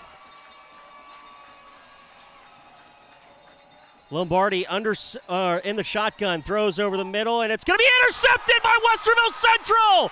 Picked up to the 20 and down to the 16-yard line, into the hands of Julian Bradley. Intercepted by number 14, Julian Bradley. 1st and 10, Warhawks. Can you believe that, Wes? That is unreal. Julian Bradley, have a day. Oh, my gosh. Julian Bradley. 2:04 to play, and Westerville Central has the ball right back. They're at the Dublin Jerome 18-yard line. 1st and 10, Westerville Central with 2:04 to play. And you know what's funny is that Coach Frankie talked about the defense not having any interceptions through the first 3 weeks. And now tonight, they've garnered a couple. Yeah, it's been crazy so far. See if they can finish this game off. The whistles by the officials. And knee pads again. Knee pads again. You're right, Wes. Officials timeout for equipment. Can't be above the knees, the pads. They have to be down on the knees. 2:04 to play. Miller will go under center with 3 backs in the backfield. Takes the snap, hands it off. Omar Bangura gets back to the line of scrimmage, maybe even a loss of 1. On the carry. It'll be second down now for Westerville Central. I think you want to get to at least third down here with about 6 yards to play with. At least give yourself a chance at a field goal. Clock is ticking. Play clock at 22, game clock 141.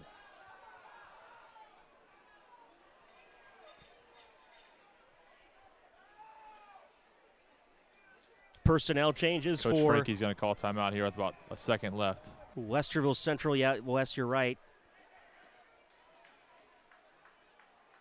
And that will be a timeout for Westerville Central. They burn 1. They have 1 remaining. 1:19 to play in the game. Westerville Central leads 24-16 with 1:19 to play against the undefeated Dublin Jerome Celtics. And, well, Wes, week 1, we know what that looked like. Week 2, shown improvement. Week 3, a win. And now week 4, you're taking on undefeated Dublin Jerome, and you're up 24-16 with 1:19 to play. And to say that there hasn't been improvement would be false. Yeah, we talked about it last week. I mean, that was Coach Frankie's first home win. 2 seasons, first home win. And now he's got a chance to knock off one of the best teams in Central Ohio at home. And I don't know, this Westerville Central team does not look the same as it did 2 weeks ago. And I can promise you this right now, that defense is playing with their hair on fire. This defense is an inspired unit. Coach Har has dug up a game plan, and it's working to perfection so far. Yeah, it's been a great game for Westerville Central. The loss of Kevin King-Foku, though, at halftime, that could have been the break in this game, but Westerville Central has held on and tried to do everything they can to make sure that that wasn't going to play a huge factor.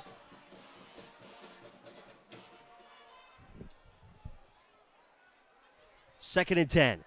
Miller out of the gun, out of the timeout.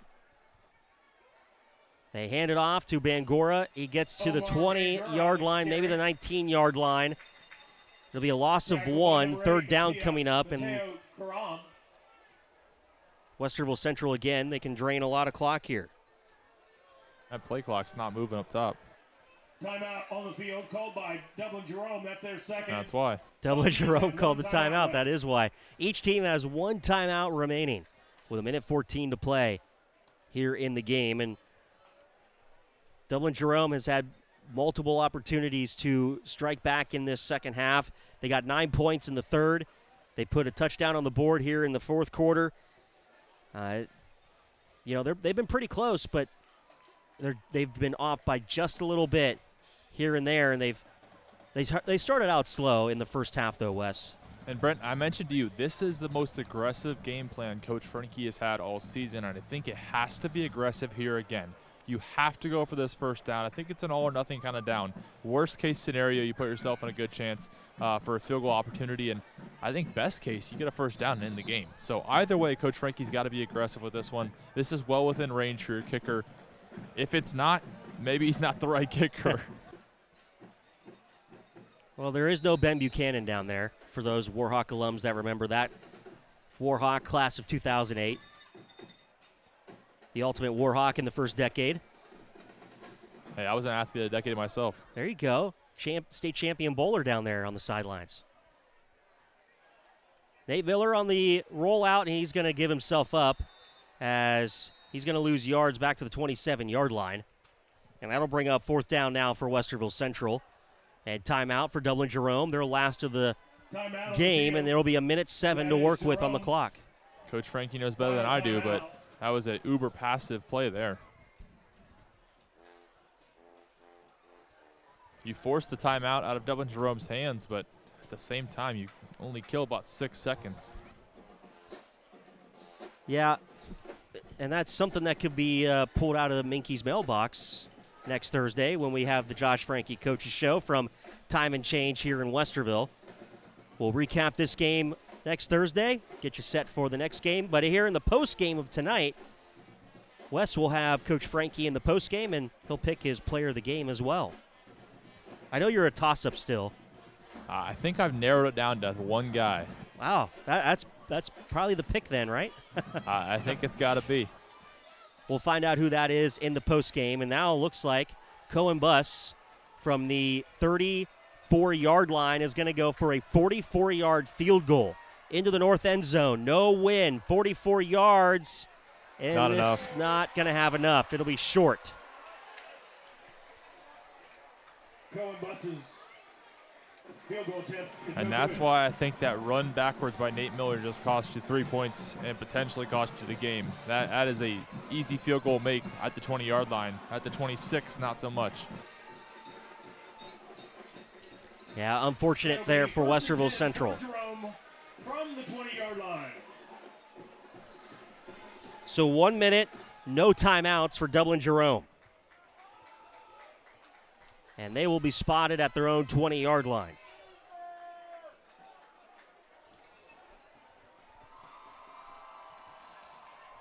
Big possession here for Dublin Jerome. They're down 24-16 with a minute to play and no timeouts. Lombardi out of the gun, 4 wide for him. Quick throw into the flat far side, incomplete. Giantonio was the intended target. Intended for Giantonio, incomplete. It'll be 2nd and 10. Second down and 10 for Jerome. That stops the clock with 57 seconds to play.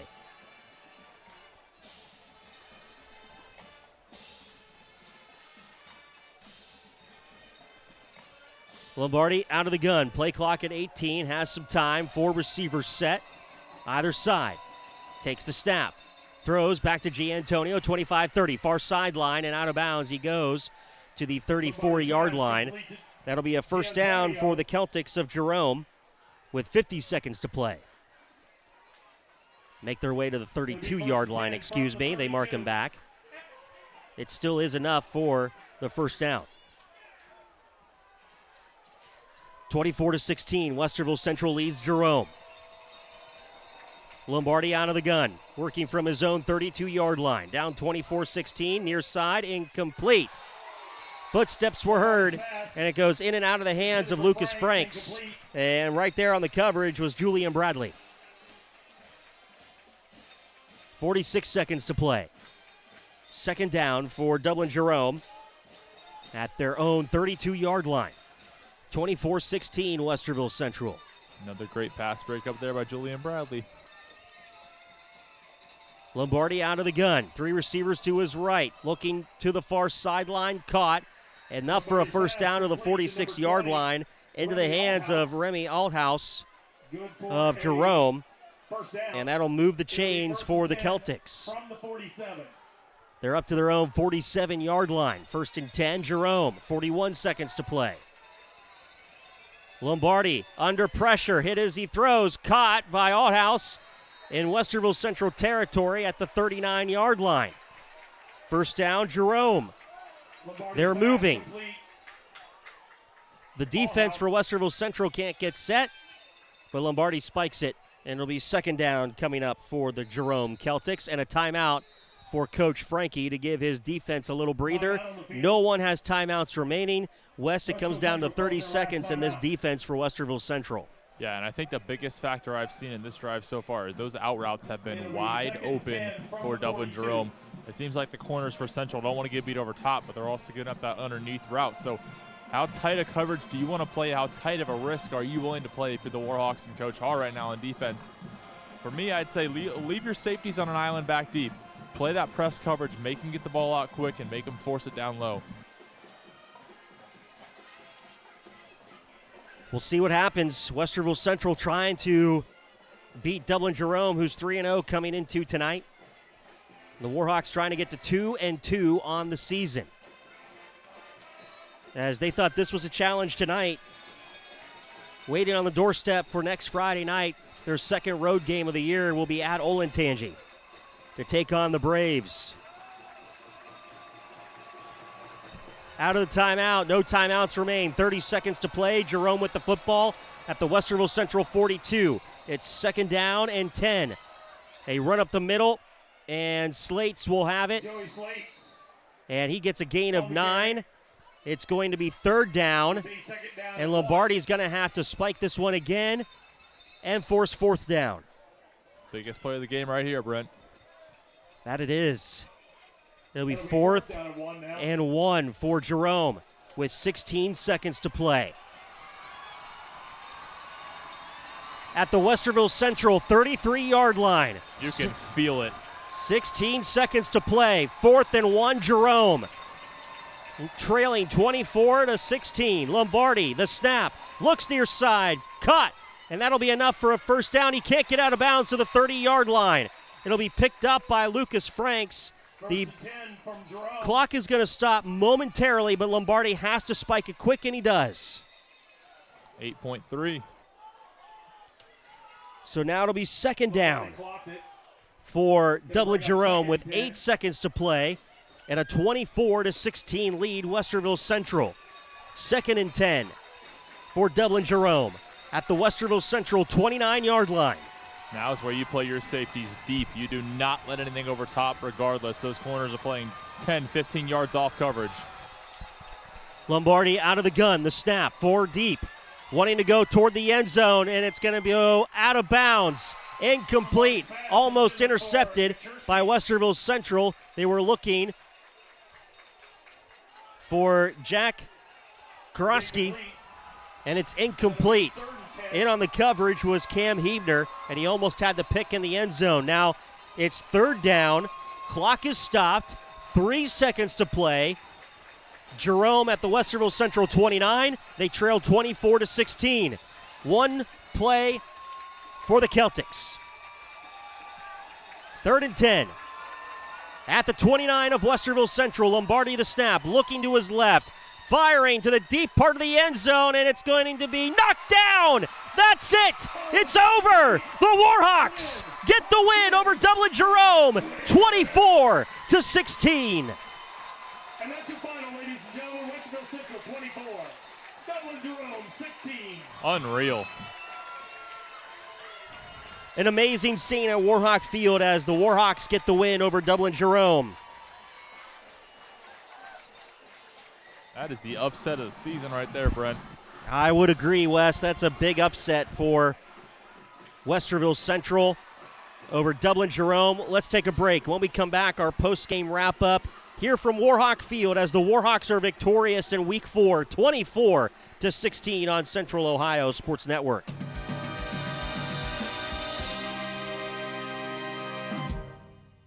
How serious is youth vaping? Irreversible lung damage serious. 1 in 10 kids vape serious, which warrants a serious conversation from a serious parental figure like yourself. Not the seriously know-it-all sports dad or the seriously smart podcaster. It requires a serious conversation that is best had by you. No, seriously, the best person to talk to your child about vaping is you. To start the conversation, visit talkaboutvaping.org. Brought to you by the American Lung Association and the Ad Council. Man, I loved playing high school sports growing up. And it's fun being a fan now, don't get me wrong, but sitting in the stands feels like I'm missing out on all the action, you know? I wanted to get back in the game, so I signed up to be a high school official. It takes me back to my playing days. I'm supporting students, and I get paid to make the big calls. Do you want to see the game up close? Sign up to become an official in Ohio at highschoolofficials.com. Put your phone on D&D, that means do not disturb when you're driving. And when you're going from point A to B, I need you to stay safe, please, so always sing with me. So put your phone on D&D, that means do not disturb when you're driving. And when you're going from point A to B, I need you to stay safe, please, so always remember this beat. Don't drive distracted. A message brought to you by the National Highway Traffic Safety Administration, Project Yellow Light, and the Ad Council. I perform for our high school choir director, who taught me to breathe from the diaphragm and sing from the heart. Speech, debate, theater, music. The performing arts teach valuable life lessons that typically aren't taught in the classroom. They help high school students learn leadership skills that prepare them to enjoy more satisfying, productive lives. Hey, I've got a question for you. Who will you perform for? This message presented by the Ohio High School Athletic Association and the high school in your community. Welcome to Post-Game Wrap-Up on Central Ohio Sports Network. The final from Warhawk Field, it's 24-16. It's your final score. Westerville Central with the win over Dublin Jerome. And the Warhawks and the students section get to go to ring the victory bell under the scoreboard in the north end zone. The Warhawks with the upset tonight here in this one. What an amazing game Westerville Central had. It started with the opening drive that went pretty big. It was 15 plays, 65 yards, 8 minutes, 8 seconds off the clock. Westerville Central had the game plan. They played that game plan to perfection.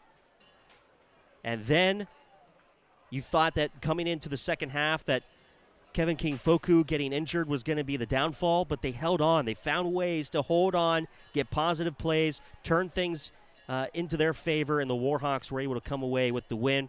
Wes is down on the sidelines, he's actually out on the field trying to track down Greg Woods right now with Coach Frankie. We'll have them here coming up inside our post-game show momentarily, but Westerville Central with just an amazing night here at Warhawk Field.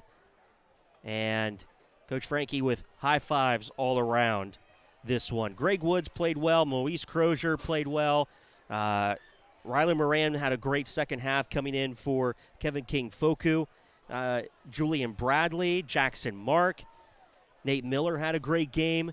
I don't know who else you should talk to, but Greg Woods is obviously one of those big picks, and it looks like they were able to track down Greg Woods. And it looks like Wes is standing by with everyone down on the field. So let's send it down to Wes Minke. All right, thanks, Brent. I'm out here with Coach Josh Frankie and Greg Woods. Obviously, huge game for both of you guys. Massive win for you guys as well on the home field. Greg, I'll start with you. 2 strip sacks, tackle for loss. What's that feel like in the locker room? It's going to feel great. 3 sacks in total. It's awesome. Yeah, you talk about that as well. Coach Frankie, you talk about your team. Offensively, you guys chipped away the entire game, ran the clock as much as you could, control the possession. What's that like against a team like Dublin Jerome who loves to throw the ball and air it out? It's huge. Just to be able to, our offense is almost our best defense in that situation. Just being able to keep the ball out of their hands and maintain possessions. We might have got a little conservative in the second half, and that's something I need to look at and kind of judge myself on, and maybe should have took a couple shots there in the second half. But, Kevin King went down, and we were just trying to, again, try to get out of here with a win, and that's a heck of a team, and they're playing great football. Obviously, 10th ranked team in the state right now, so huge upset, and just couldn't be more proud of these guys. Defense came up huge. There was a lot of interceptions and fumbles tonight, so it's what we needed. Yeah, Greg, what is that momentum like? You guys have a rough offensive possession. You guys come out there and need to change the tide. You see that big after the safety, right? You punt the ball down, 2 plays in, you guys get a strip sack, take over on their 2-yard line. What's that feel like for you guys? It feels awesome because, we go out there and we know we have to keep the momentum going, and just getting a big play like that completely turns the game around. Yeah, going into this game exactly against, like you said, the 10th ranked team in the state, what's kind of your mindset? What are you looking to do in that game? Honestly, I'm just looking to do my job. I watch film. I know what I can do. I know what I'm capable of. And it was just watching film and knowing what to do. You and Moise Crozier have been hair on fire out there on the defensive side of the ball. What's that kind of build on? How do you build on that for next week? How do you keep growing in that aspect? Honestly, just not taking over into next week, starting again on plane 0, watching film again, learning and getting better. Coach, heading into next week, obviously a big matchup against Olentangy, second road game of the year. Your first road game, obviously you built up a lot of hype for it, a lot of drama, kind of had that letdown moment. What's that feel like? How are you going to go into game next week? Listen, man, we're just a week-by-week mentality, and I think that's how we took this week. We didn't try to look at last week. We didn't try to think that we were somebody we're not. Obviously, we just keep stacking confidence. But this is 3-0 Dublin Jerome team and highly rated, and I think this tells our team listen, we can compete and play with anybody. So Olentangy is a really difficult team. It's a difficult challenge, and they have a heck of a defense, but. We just got to come up, show up, and play the type of football that we've been playing, and I think we're going to be all right. Congrats both of you guys on the win. Back up to you, Brett. All right, thank you, Wes. Congratulations to Coach Frankie, Greg Woods on the strip sacks. 3 sacks tonight for him, and the Warhawks come away with the win, 24-16. An amazing evening here at Warhawk Field. We'll have more of our post-game wrap-up next on Central Ohio Sports Network.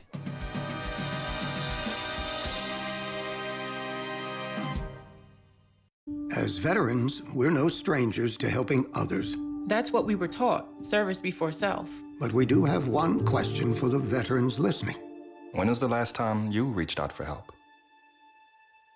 If you or someone you know needs resources, whether it's for stress, finances, employment, or mental health, don't wait. Reach out. Find more information at va.gov/reach. That's va.gov/reach. Brought to you by the United States Department of Veterans Affairs and the Ad Council.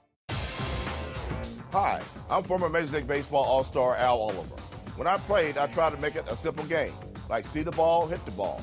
But trust me, sports are not that simple. Try to remember that when you watch an interscholastic athletics contest where everyone is trying their best in a game they all love, so please be courteous and set an example that reflects positively on your school and community. Let's remember, too, respect the game. Check the back seat. Check the back seat. All right, come here. Check the back seat. Gets in your head, right?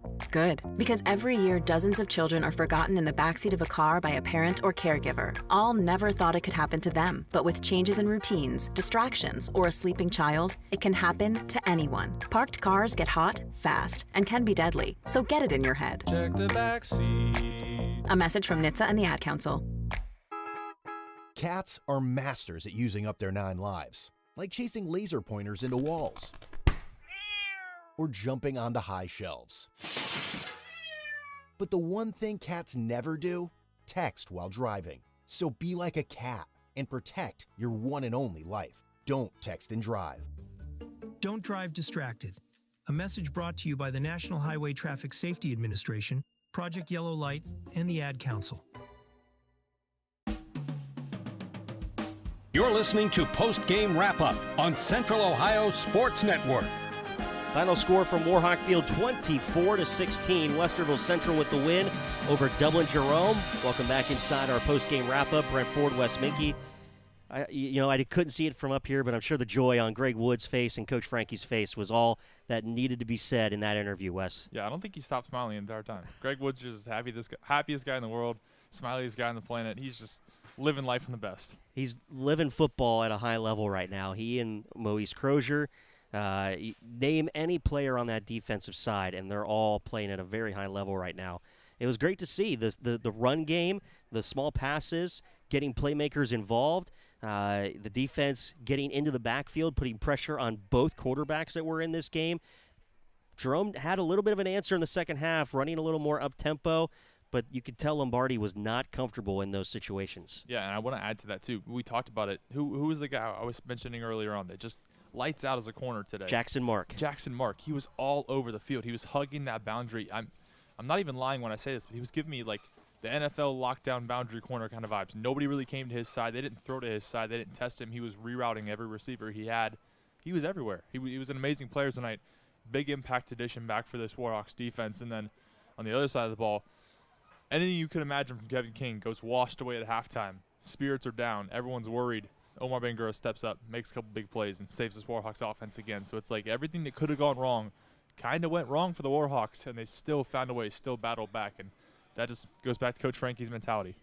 Yeah, the way he's led the program over the last few weeks, you can definitely see the improvement, and it's come a long way over 4 weeks, but it does not get any easier.